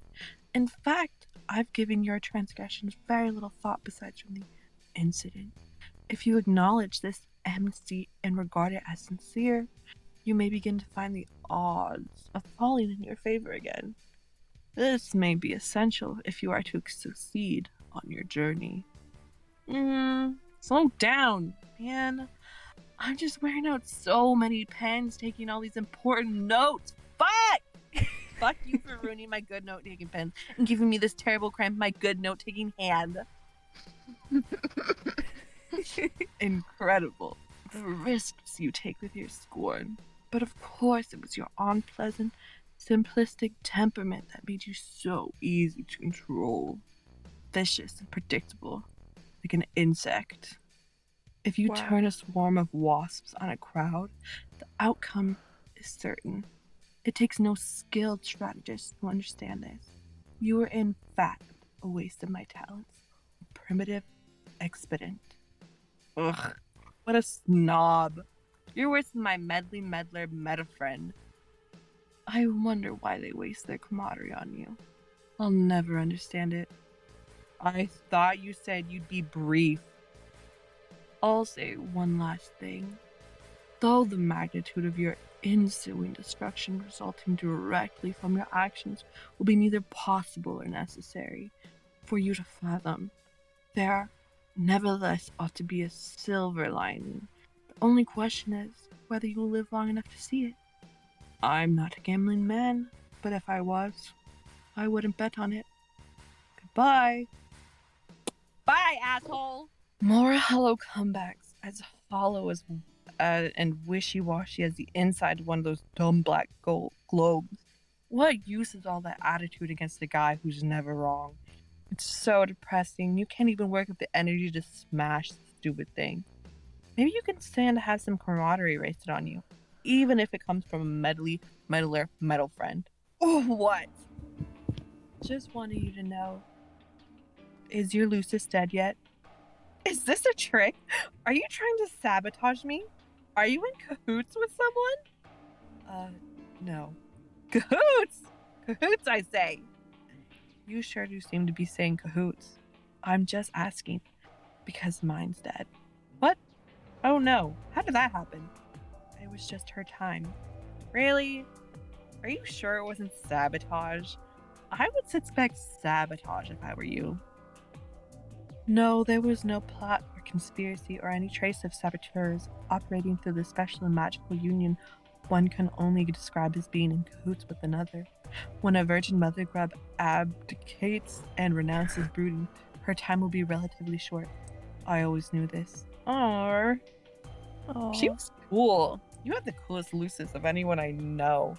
I wanted to meet her someday. Maybe you still can't. Yeah, meet her corpse. I guess that's not as bad as the constellation prize. Seeing a big, dead, cool mother grub. Wow, you were so lucky. My Lucis sucks. That's so mean. Why did you ask if she's dead anyways? Do you know something? They are all dying, or going to be soon. I believe it's a preemptive consequence of the game we are about to play. If a preemptive consequence is a concept that can be said to hold any meaning. But from what I understand, it is applicable in any sphere at all, then this game holds that sphere. Okay? I don't really get that. So you could just go ahead and think I'm a dumb, flighty broad again. I wasn't going to think that. You know I don't think even I really understand what I just said, so never mind. Yeah, bitch, me neither. Now you have me a little worried. Man, I hope she's okay. Why would this happen? This is just my luck. Have some died beside yours? You know, whose, I guess. Yes, a few. Carcat thinks it's his fault. He believes his actions triggered an inauspicious chain reaction. Chain reaction! Reaction. You mean a curse? Sure. Wow, between his curse and my shitty luck, we are so screwed. I'm not surprised to see you endorse his paranoia without hesitation, but I was attempting to illustrate a point in bringing it up. There goes another one sailing over the idiot girl's head. Okay, lay it on me. These events are inevitable, and regardless of whatever emotional entanglements obfuscate their significance, they will ultimately serve an important purpose. The curse had nothing to do with it, and Carcat's notion of a curse is inseparable from his perception of events as intrinsically negative and as tailored to his personal dissatisfaction. And your bad luck is the same way. I believe, anyway. Okay.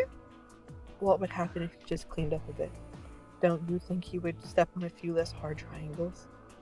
Why do you keep trying to help me and stuff? What's the point? It's kind of bothersome and insulting sometimes. So I have a messy room. Big deal. My luck fucking blows. It's got nothing to do with it. And you just don't even know, meddler. Why you so meddly, Ms. Meddlesome Fussy Fangs? God, I thought So that said Mick dangerous. Pussy Fangs for a second. So did I, so I stumbled for a second because I was like, dang, whoa. No way. I'm just fine. Why don't you can it? Every time you tell me to can it, I think it's funny.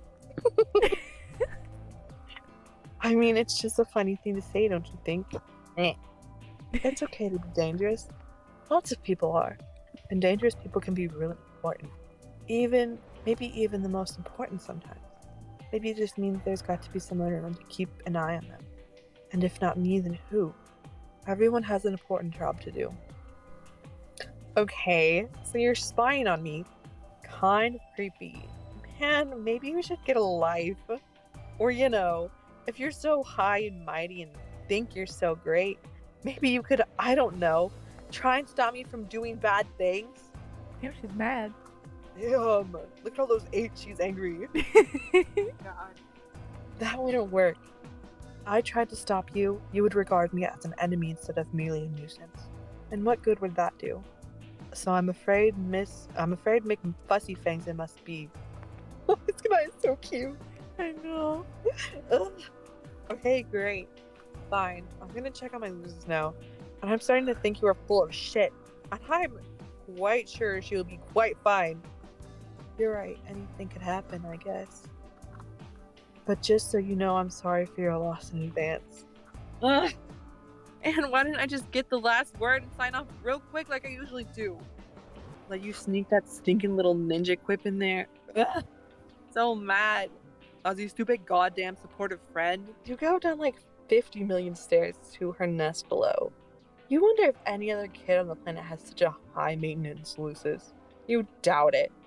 You pass by one of your completed doomsday devices. You promised you'd build it for an especially powerful and influential member of the nautical aristocracy.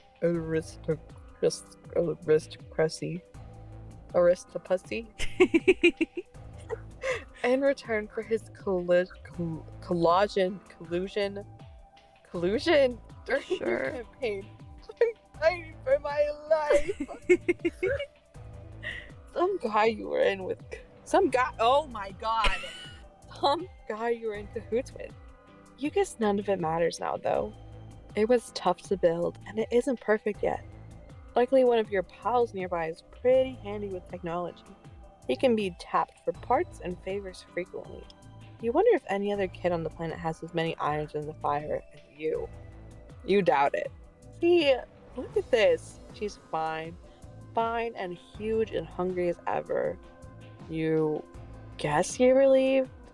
Yes, of course. Phew! Why wouldn't you be?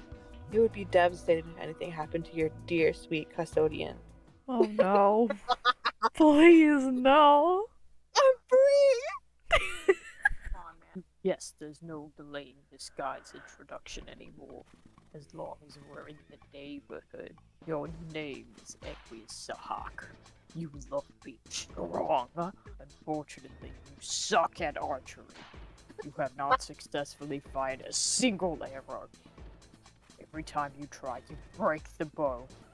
You are simply too strong. You have broken so many bows, it has developed into a habit bordering on fetishistic. Damn. Why is that word so hard to say? You have to stop, but addiction is a powerful thing. You have a great appreciation for the fine arts. You use your aristocratic connections to acquire priceless masterpieces, painted in the oldest and most respected Alternian tradition of nude muscle beast portraits. These striking depictions of the exquisite fauna native to Alternia remind you of the purest physical ideal that must be sought by anyone who professes a love of strength. When those of lesser bloodlines turn up their uncultured noses at such stunning material, it makes you furious. He's so weird. Practically everything makes you furious. You have so much rage it can only be expressed through staggering quantities of physical violence. You build strong and steady robots, set them to kill mode, and beat the shit out of them in cage brawls. Sometimes you lose teeth, but they usually grow back. That is disgusting. I didn't even know Ew. that. Your troll tag is Centaur's testicle. No way. Thank you. And with your bow and arrow ever at the ready, you take exception to lewd language unbefitting of blue bloods. What will you do? Now, where did that craven excuse first custodian go? It makes you furious when he goes missing like this. Probably off somewhere nursing his bruises. You swear the old boy is made of glass. You are starting to get agitated. Arthur! Where are you? There he is. He was just preparing an ice-cold glass of nutritious Lucis milk for you with a thick foamy head on it. Just the way you like it. You cannot hope to beat Arthur in a Butler. He is simply the best there is. Okay, die. You accept the frosty beverage and give the good fellow a grateful pat as gently as possible. Seriously, he's like a soft summer peach. No! Oh, poor guy. Ew! Ew. Damn! Lucis milk is the secret to being strong. Actually, it isn't. You'd like to think that, though. The truth is you're really strong because you're kind of a freak. Yeah. You were chosen by one of the strongest Lucis species on the planet. It was the only sort of custodian that can handle raising. Whoops, there goes the glass, as usual. Damn. Ew. Stop. And as usual, it sent you into a rage. The spilled milk quickly evaporates. Got to do something to calm yourself down. Let off some steam. You need equip a little archery practice ought to cool you off, but of course the piece of shit snaps like a twig the moment you pick it up. Actually, the feel of the brittle wood giving way under your astonishing might of your man grit is starting to calm you down already. You equipped it to your half-bowkind specialist, which is pretty much useless. You also keep a plain old bowkind specialist in the event that you are able to fire an arrow someday. Because a boy can dream, right? But for more practical purposes, you keep a fist-kind card on your hand. You stow them all in your stripes portfolio. Remember the stripe portfolio. Still exists. It didn't stop existing or anything. You are quite sure you convinced your good friend to stay on the right team. Not the team full of degenerates. With swill coursing through the veins. Hey. Starting to get worked up again. What a loser. Routine helps calm you down. Maybe you will talk to another friend. You talk to him every day for some reason, though it's not exactly right to call him a friend. Since you despise him, the relationship with the fellow is difficult to describe. Is it, Gamzee? I think so. Oh, please! It should be noted that in troll language, the word for friend is exactly the same as the word for enemy. Have I ever told you what a reprehensible disgrace you are? Only every motherfucking day, bro! I'm not in a very good mood. There are a few things I'd like to get off my chest. Motherfucking spill it! Don't be all keeping that shit bottled up like a fucking all shaked up bottle of Fago. Fuck, dog, I'm thirsty. I'm down to my last bottle and I don't fucking know if I can get anyone. This motherfucking magic land, so I don't know. What you do appear to know is exactly how to maximize my livid contempt for you, with your revolting language and your sense of decorum, at such breathtaking odds with the richness and perfection of your blood. I just hate you so much. That's cool. I can't be all making not everybody happy all the time. If we ever met, I could bake you a fucking pie and we could chill. And maybe we'd better be better bros that way. And the degrees to which you pollute your precious blood with your bottled fizzy sugar and soporific toxins. Maddening. Will you stop?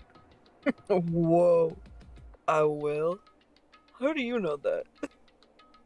My God. No, you don't understand. It's not a prediction, it's an order. I command you to stop. Oh, alright, brother. You motherfucking got it. What? Are you serious? I mean, you got to show me some faith in your friends. Because they're not all the ones who are being, to look out for you. MC, please stop. I can't live like this. So fuck if you say I'm not doing that shit right. Then what the motherfucker do I know? Stop. No, this is unacceptable. Okay, let's start over. I apologize. I was completely out of line and I'm sorry. I have no right to talk to you like that or tell you what to do. No worries. It's not my place. Your habits notwithstanding, I am lesser than you, and inferior. Okay. Don't you understand that you're better than me? Can you please act like it? It's not a command, it's just a polite request, I guess. Okay, I can try. But man, I don't know if I know how to be like a better motherfucker than any other motherfucker. Look, it isn't that Uh. difficult. Try to be cognizant of your desires and need. And attempt to regard those around you as simple vehicles meant to bring about your gratification. Oh my god, Equius. Wow. What? What are you doing?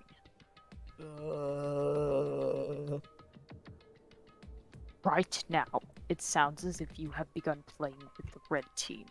Is this true? Yeah, fuck yeah. I'm all up in that fucking shit of this wicked mystical motherfucker. I bonked an imp on the head with a glove, and then a little later I scared one with a horn. This is very good. It really pleases me to hear tales of physical subjugation, whatever. I presume there were lesser beings toiling in the lower ranks of some hierarchy. Well, yeah, they're underlings, and there's some subjugation involved for fucking sure. But now we kind of settled down, and me and the imps are sharing some pie. Those motherfuckers are pretty dope, actually. I like them. Oh my god, he's fucking real. Okay, it pleases me considerably less to hear things like that. But I've already stated I have no right to be disappointed by your contact, so I will try to control myself. Oh shit, bro. I don't want to be all like disappointing. To be all like to disappoint you. What can I do to make a brother fucking shape his shit up? If I could make you smile, it'd be the best fucking miracle I could ever did part of. Hi. God. Would it be too much to ask for you to maybe boss me around a little? Oh my god. Please. You mean like role playing? If it would help to coach it in those terms, then yeah, I guess so. But not the especially juvenile kind. Let's keep it serious and professional. I'll try, but I'm not much fucking any good at it, I think. Just say anything as long as it's authoritative. Okay. Hey you. Don't go near the motherfucking ocean. Cause I'll told you not a bunch of times. Shit is straight up dangerous. And I'm getting my harsh on about it. Decent. I don't live near the ocean though, so it's hard to immerse myself in this scenario. Alright. Well, What aren't you all not supposed to do? What kind of mischievous do you get your bad fucking self up to? I do so many bad things. Oh. Just awful things. I'm incredibly impudent and a superior needs to put me in my place. Ew. Ew.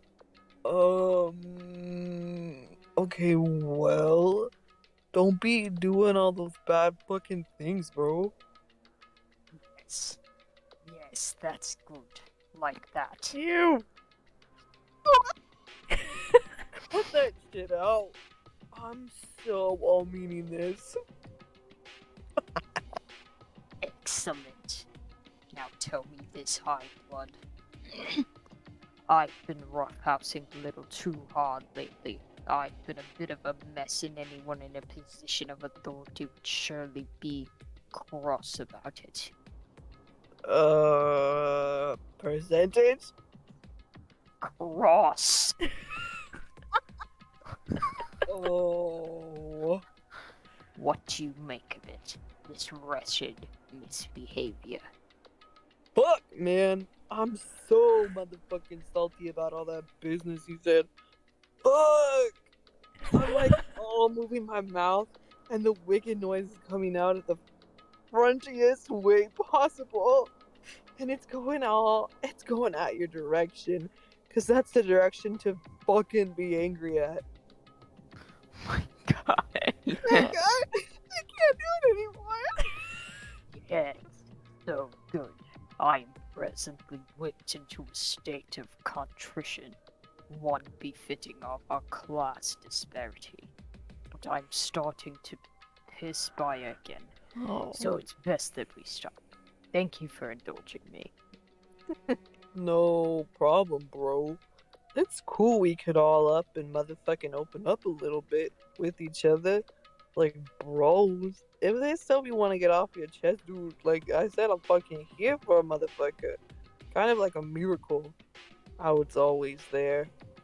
It never goes away, you know?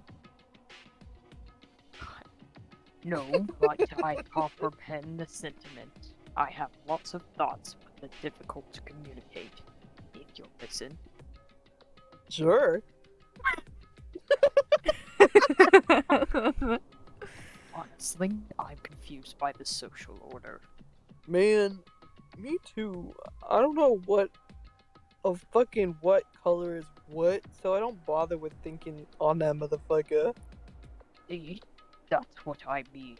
How is it possible for one of your distinction to be so ignorant and loathsome, whereas a member of the most abject feminist bloodline of all can conduct herself with such grace and possess nothing but admirable mannerisms? I find these striking juxtapositions. Yeah. Okay. Yeah. Perplexing, and I confess strangely intoxicating. Oh my I god. wonder if I have gone mad to form such a pact with her. Wow. I got no fucking clue what you're talking about. Who is she? I shouldn't be talking about this. You're the enemy. Acquiesce! What? Hey, I'm about to meddle with so many losers right now. How many? So many. All the losers. All of them. Good. Use your cunning and venom to make them envy our nobility. Oh man. Was that sarcasm? That sounded like sarcasm. No. Humorous insincerity is for pedantic wigglers. I know you never make jokes. I was the one being sarcastic, you dude.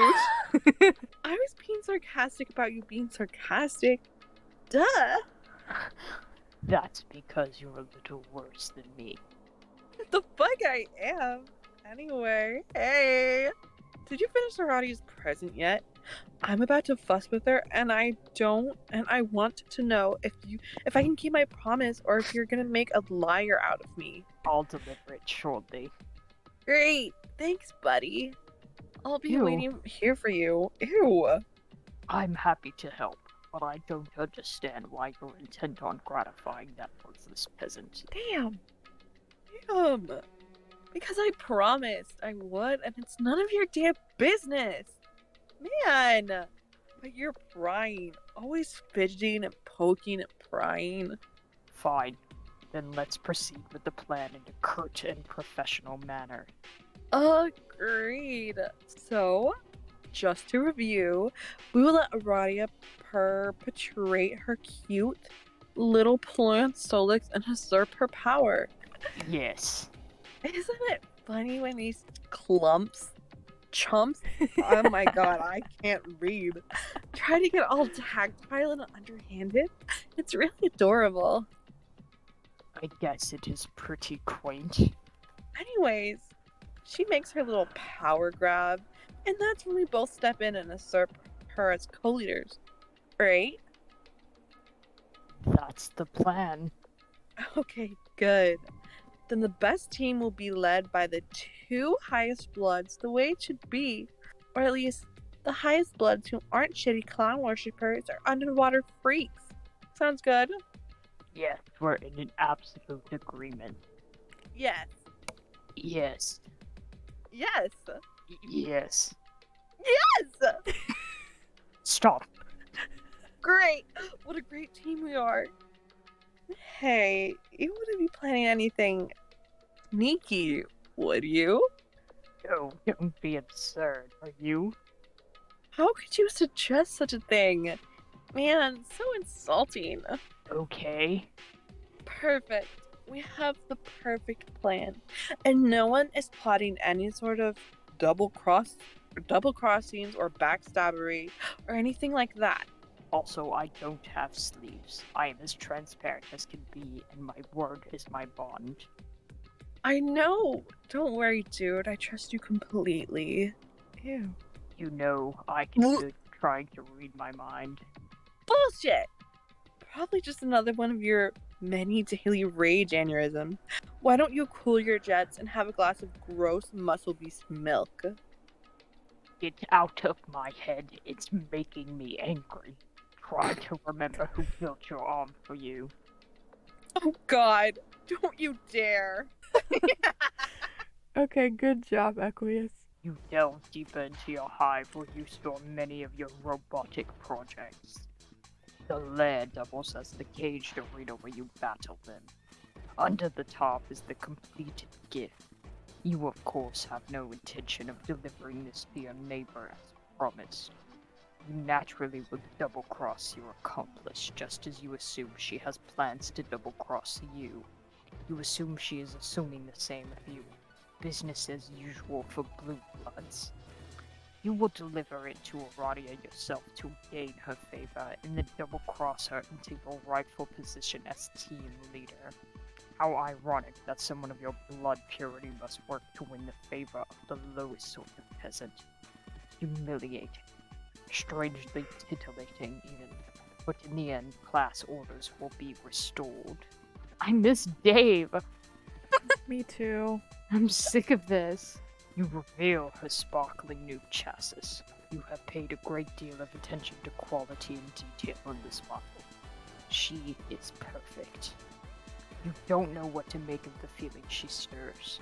For one like you to entertain thoughts of attraction for such a genetic filth would be utter depravity.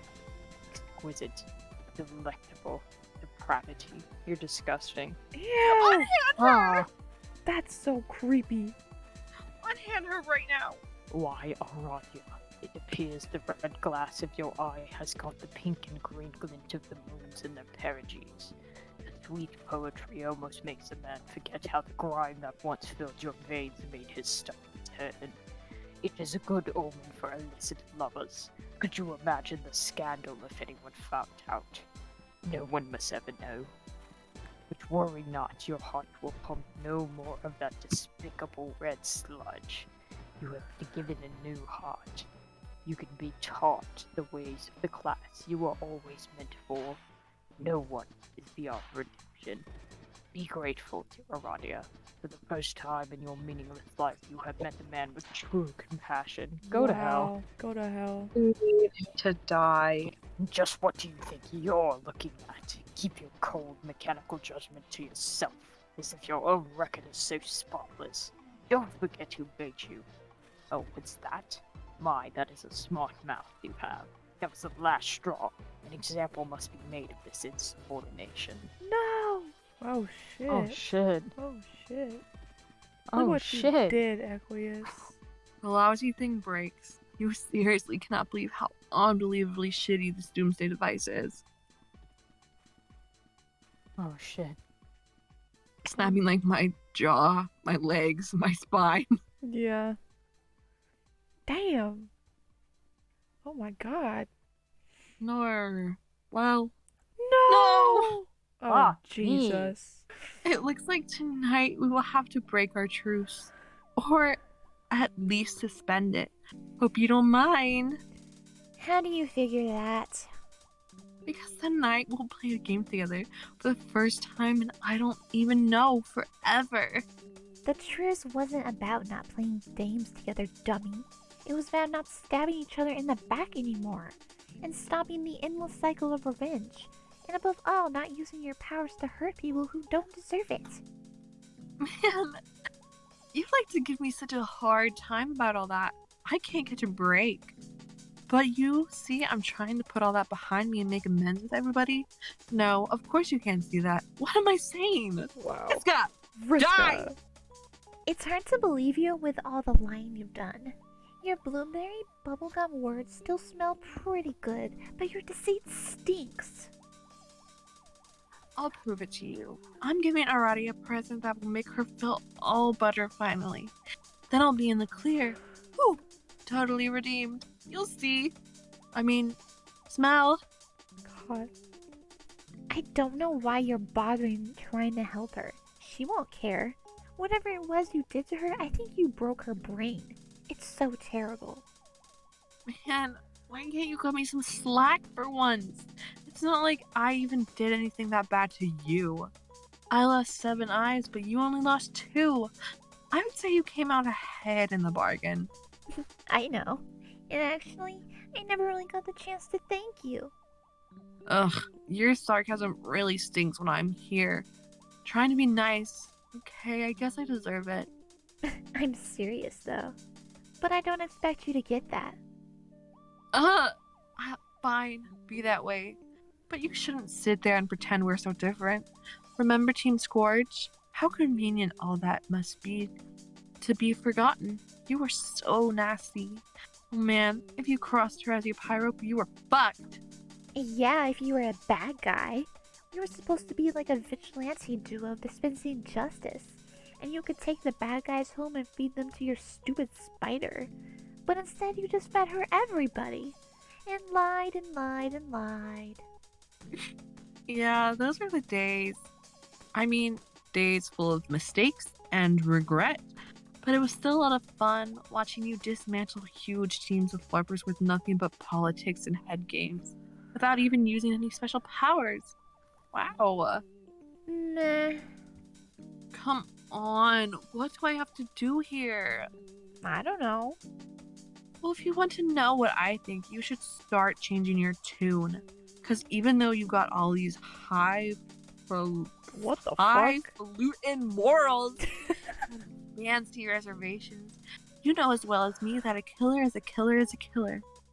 There ain't no changing your ways for good. And one day you're gonna flail that silly little cane of yours and not find nothing to bump into. And fall face first into that shit again. And you're gonna do something terrible to somebody and wish you could take it back, but you can't. And then you'll work hard to win back their trust, and you'll try and try and try, and you'll see how hard it is. You'll see. I doubt it. You'll see. I'm whispering that, and it is echoing and ominous. You'll see. You'll see. You'll see. Oh, will you can it, Circuit? Whoa, what was that? What was what? There was a loud noise outside my hive. It sounded like an explosion. Wow, really? And then another one! And now something that sounds like an avalanche. Well, if I had to guess, I would say it was probably 2 explosions and then an avalanche. That dumbass is probably punching robots again. I will go outside and look. Okay. Try not to get burned or crushed to death or anything. That would be awful. You got it. Oh, look at her. Her teeth. My baby got teeth. My baby got teeth. How is he? Okay. He can't walk though. Probably never will. Maybe he could be fixed with robo-prosthetics. If you didn't mind getting help from... No. Neither he or I should have ever had anything to do with those hateful snobs. It was a big mistake. No offense. That's okay. I'm a little too teal for their taste anyway. I don't see why they lift a finger to help him. They hate us both so much. I'm so mad. I hope you're not thinking of doing anything in retaliation. It'll end badly. You should let me handle it. I'm not scared of her. She can't control me. She's tried it. It doesn't work. I know, but trust me, if you piss her off, she'll find a way to get you. This is really tricky. Just let me deal with it. But it was my fault. I was distracted when I could have helped him. I was too. We were both distracted by the same thing. Yeah. Who was he anyway? Pretty sure it was Vriska's friend. What was he doing there? Watching us? Who knows? He's not really her friend though. You should see how he talks about her behind her back. She has no idea how bad he's playing her. But then, I don't think he knows how bad she's playing him either. See, it's complicated. You really need to stay out of it and let me deal with this. I guess so. I feel powerless sitting here doing nothing though. It's like she wins even if you get her back. Well, don't think of it that way. I know how to stop her. Trust me. I guess our gaming days are over then. Us four at least. Yup. I'm pretty much done with her. Aw, her little Lucis is so cute. Oh. Ada. It's probably best you listen to the advice of your friend. And yet, the voices are as lucid as ever. They urge you to make her pay. It's a shame it had to come to this. You don't like summoning the spirits of the dead to settle scores. But if she had to face her victims again, maybe she'd finally learn to feel remorse. Yeah, bitch. Yeah, give her ass. Damn. Well, what? I'm surrounded by ghosts. I'm kind of freaking out about it. I know. I'm asking you what you intend to do about it. I don't know. I guess I'll just curl into a little ball and cry until they go away. Is that what you want to hear, you sick fuck? Yeah. Going to kill her?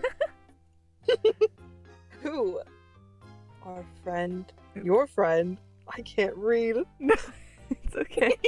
The one who summoned the spirits. Will that make them go away? Does it matter?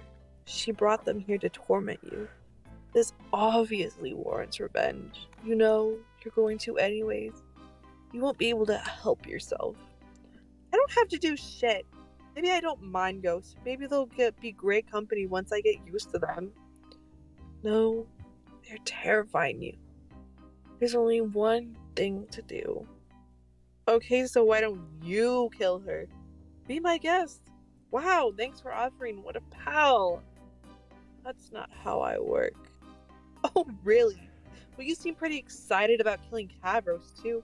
And you even helped. So I guess that is how you work after all. Not really. All I did was stand somewhere for a few minutes. I gave you an opportunity to do something you wanted to do anyways. You hated him, remember? I know I did, and I still do, I guess. I don't know. But I was never gonna kill these people. They were like off limits, I guess. These games were just supposed to be fun and serve no other purpose. They were serving a very important purpose. Yeah, you getting off on the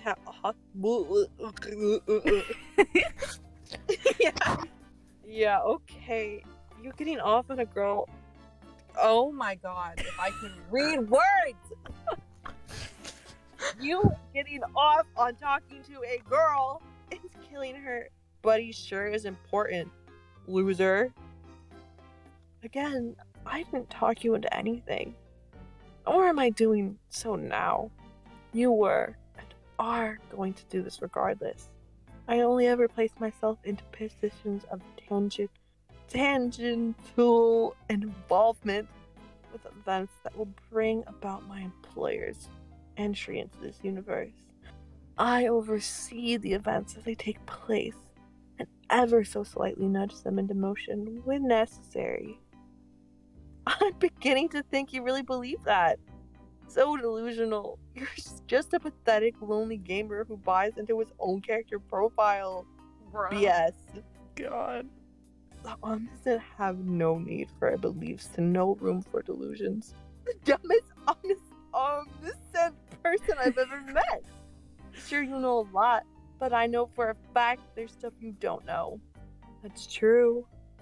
But the gaps in my knowledge exist by design. They're the pillars of a shadow on which my comprehensive vision is built. Necessary pockets of void meant to effectuate outcomes I've foreseen and which will require my influence. Each dark pocket in time will be filled, but I wonder why I waste this nuance on you. Shut the fuck up. Shut the fuck up! Because you need to add more blatant lies to patch up all the holes in your sad cover story. I don't lie. Deception is only necessary for those like you to achieve their objections. I play with my cards face up. Isn't it funny how during our various matches I can tell you what my moves will be in advance and still win? Yeah, but I'm getting closer to beating you. You'll see. Look at that. The short amount of time I have reserved for arguing with a child has expired. I will go, but maybe you're right. Maybe you are a person with free will and you won't kill your friend. What do I know? Enjoy your haunting. Of course he's right. Not much point in living with all these moaning spooks just to spite some guy you don't give a shit about. But how to go about it? Can't control her. It can be difficult to manipulate the mind of a physically gifted. Let's see. Who else is there? Terezi? Forget about it. What about that guy? Her? Nope. Not him either. How about this guy? Unfortunately, you can only control him about half the time. Then again, that should be all the time you need. Aradia! What? Nice trick. With the ghosts and all. Man, you really got me pretty good. I'd rather not talk to you. Fair enough. Just wanted to say I'm sorry. That's all. I'm not the one you should apologize to. Yeah, I know. I'll make it up to him someday. Don't worry. Anyways, hey, guess what? I've got a message from you from your boyfriend. He's outside your hive right now. Not falling for it. Take a look. I don't see anything out there. Well, okay. I'm just a messenger. If you want to risk missing him, then suit yourself. Later. It must be a trick. He surely would have told you if he was making the trip all the way out here from his hive stone. I'm gonna throw up. Sucks? I'm literally gonna throw up. This is funny. This traumatized me. No! No.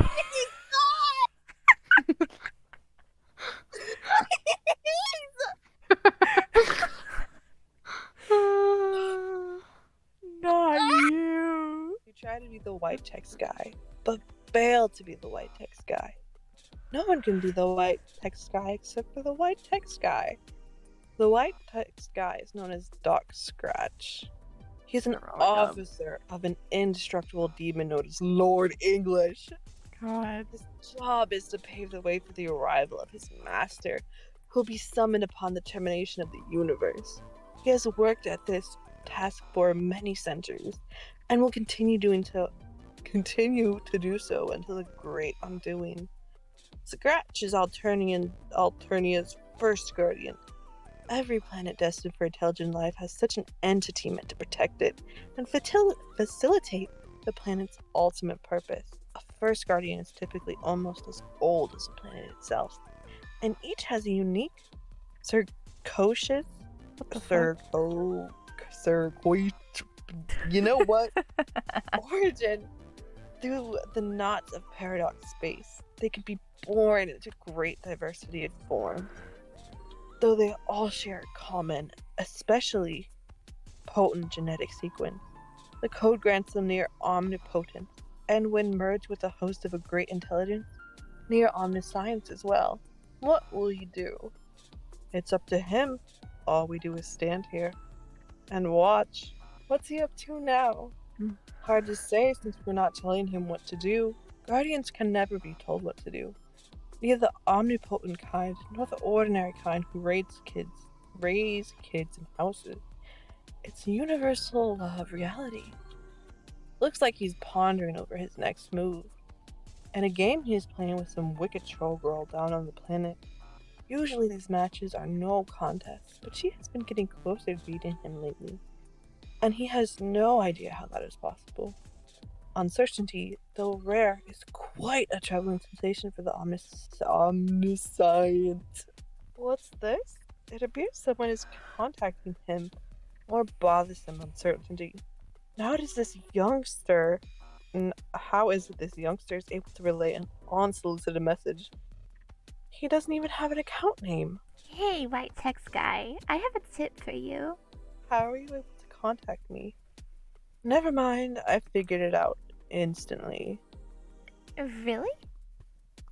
Yes, through my limitless. Did somebody say limitless? Occasionally, I discover there are things I have not always known. It gives me the opportunity to make deductions, which are practically always flawless. It's gratifying. Okay, that's neat, I guess. You ask your clever friend with the colorful spectacles to trace the source of my messages. He then established a relay for your messages to reach this source through some sort of computational proxy. I gather he has rediscovered from his implementation as a weapon in the sabotage of your mutual friend, whom you both believe to be dead. Oh my god, white text guy, shut up! I'm trying to give you a message here. I have a name. It is not White Text Guy. Oh, what is it? I'm not going to tell you my name, but if you wish, you may refer to me as Mr. Vanilla Milkshake. You are so weird. Why would I do that? It is perfectly in keeping with the habit which you will develop in the future. I doubt it. Why? Sounds kind of silly and frivolous. Fuller, why do you keep derailing me? You're right, Solix is working with me, and we have important business for you to consider. Wait, you said we believe our friend is dead. Is she not? Yes, I said you believe she is dead, and soon you'll believe she's not. Both statements are true, and yet each exhibits a trace of falsehood. Oh, wow. Why did I bother asking? No wonder she's snapped. She's got to deal with your stupid riddles all the time. Anyway, can you just help me get revenge so we can call it a night? Why would I involve myself with your paltry feud between the extent I already have? I believe the need to exert such influence has come to an end. Because you'll want to when you hear what I have to say. Fuck, I doubt it. Haven't you wondered how she can come close to beating you in games lately? Honestly, I'm surprised you haven't deduced it yet. With your shiny white super brain. It's disturbing. But sometimes that is the nature of these hollows in my perception. It feels a bit like dark water sloshing about the cavity in my head. Ew. What do you know of this? Ew. Ugh. She's cheating. She always cheats if she can find a way. Lately, she's used the same advantage she uses against me when we play games. But she told me about it. She tells me lots of stuff like that, probably to rub it in my face. But she never risks telling you. What advantage is this? Hold on. I have to talk to your partner in crime for a second. I thought you were hers. Blip. Oh, she's so cute. She went too far this time and she knows it. She's got to pay, just as long overdue. The only sad part is how easy it's going to be. It will take no skilled manipulator to orchestrate her downfall. She's a waste of your talents. Hey, Vriska. Anything to say? No? About what? About killing her after you said you wouldn't? Oh, that? I thought we were done talking about it. We concluded I messed up and I'm completely horrible in every way. I can only feel so awful, you know? Here, I'm banging my head against the desk now. Bang, bang, bang. Are you happy? Not really. Ugh, what do you want from me? I'm not sure. I guess I'm looking for some reason to change my mind. I don't know what you can say that'll do it. I sort of hope there's something, though. You should lighten up a bit. Maybe even congratulate me. Wow, great job, Vriska, single-handedly taking out Team Charge like that. No more competition from those low-class clowns. Nah, that wasn't it. Okay, well, change your mind about what? What are you going to do, Pyrope? I was probably just going to kill you. From your tree? With all your amazing powers? Tell me, what sort of powers do tree girls have? Swinging from vines and stuff? My tree doesn't have vines. Sometimes I let other people swing from ropes, though. Yeah, anyway, you'll be dead in a couple minutes. Yeah, right. Complete and total muscle be shit. If you don't believe me, why don't you consult with your little advantage? It seems to have all the answers. I don't need to do that to know you're bluffing. Yeah, but you know you're gonna anyway. Addiction is a powerful thing. See ya. She can't be serious. What could possibly lead to your demise in a matter of minutes? What could it possibly be? You consult with your magic cue ball, an extremely rare treasure you recently plundered from an ancient crypt, and one of many rumored to be hidden across the globe. Each at one time belonged to the strange and powerful man fabled to live on the green moon, but have since managed to escape his vision. It is said to make predictions with alarming precision and specificity. Unfortunately, it lacks a portal on the surface that allows you to view the prediction. So who could say for sure whether its predictions were accurate? It requires some sort of X-ray vision, or just maybe someone with vision eightfold. Channel your powerful eyesight through your customized lenses and whisper to the fateful little oracle. Should you be worried about Terezi's threat? Damn, okay, great. Damn. Hurry. Yes. Come on. Yeah! Yeah. She has what? Okay, little 8-ball. Fine. If you're so smart, then answer this. How is it going to happen? How?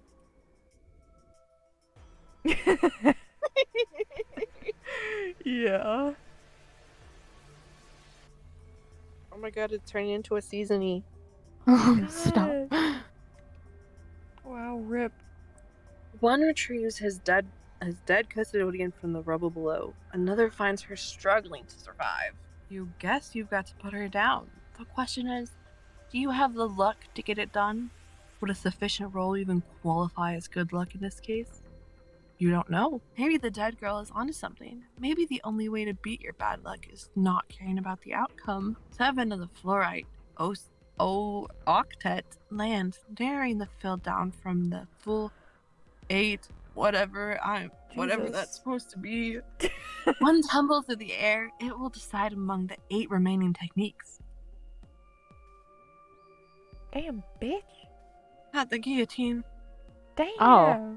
Your mercy killing triggers another avalanche. More rotten luck.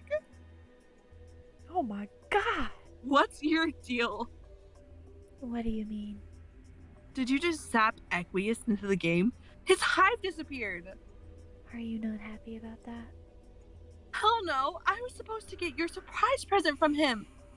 That he was keeping for me, but only temporarily. And we were going to jump into the game together as co-leaders, remember? You were about to be killed by his hive. Proceeding with that plan wouldn't have made sense. We certainly don't need 2 dead players. But, you know this was going to happen. You were planning on it all along. You were planning all of this. I know a schemer when I see one. Yes, it was the plan. It had to go this way. No, it had to go the way we said it would. I was going to give you the present. I convinced him to make it for you. Me! It wouldn't have gotten made if not for me. And then you could have a body again and everything would be fine. And then we could go back to being friends again. Were we ever really friends? Yeah, I don't know. I felt like we were, even if we didn't think so. I guess I'm not very good at acting like a friend or saying stuff like, hey friend, you're my friend.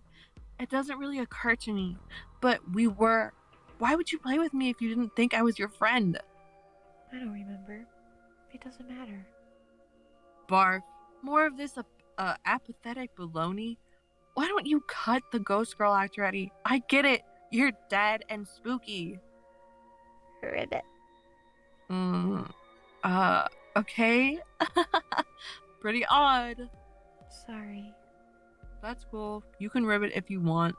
In a weird way, it almost makes you sound normal. So what now? I guess you and Equius co-lead since he managed to usurp me. That cunning bastard.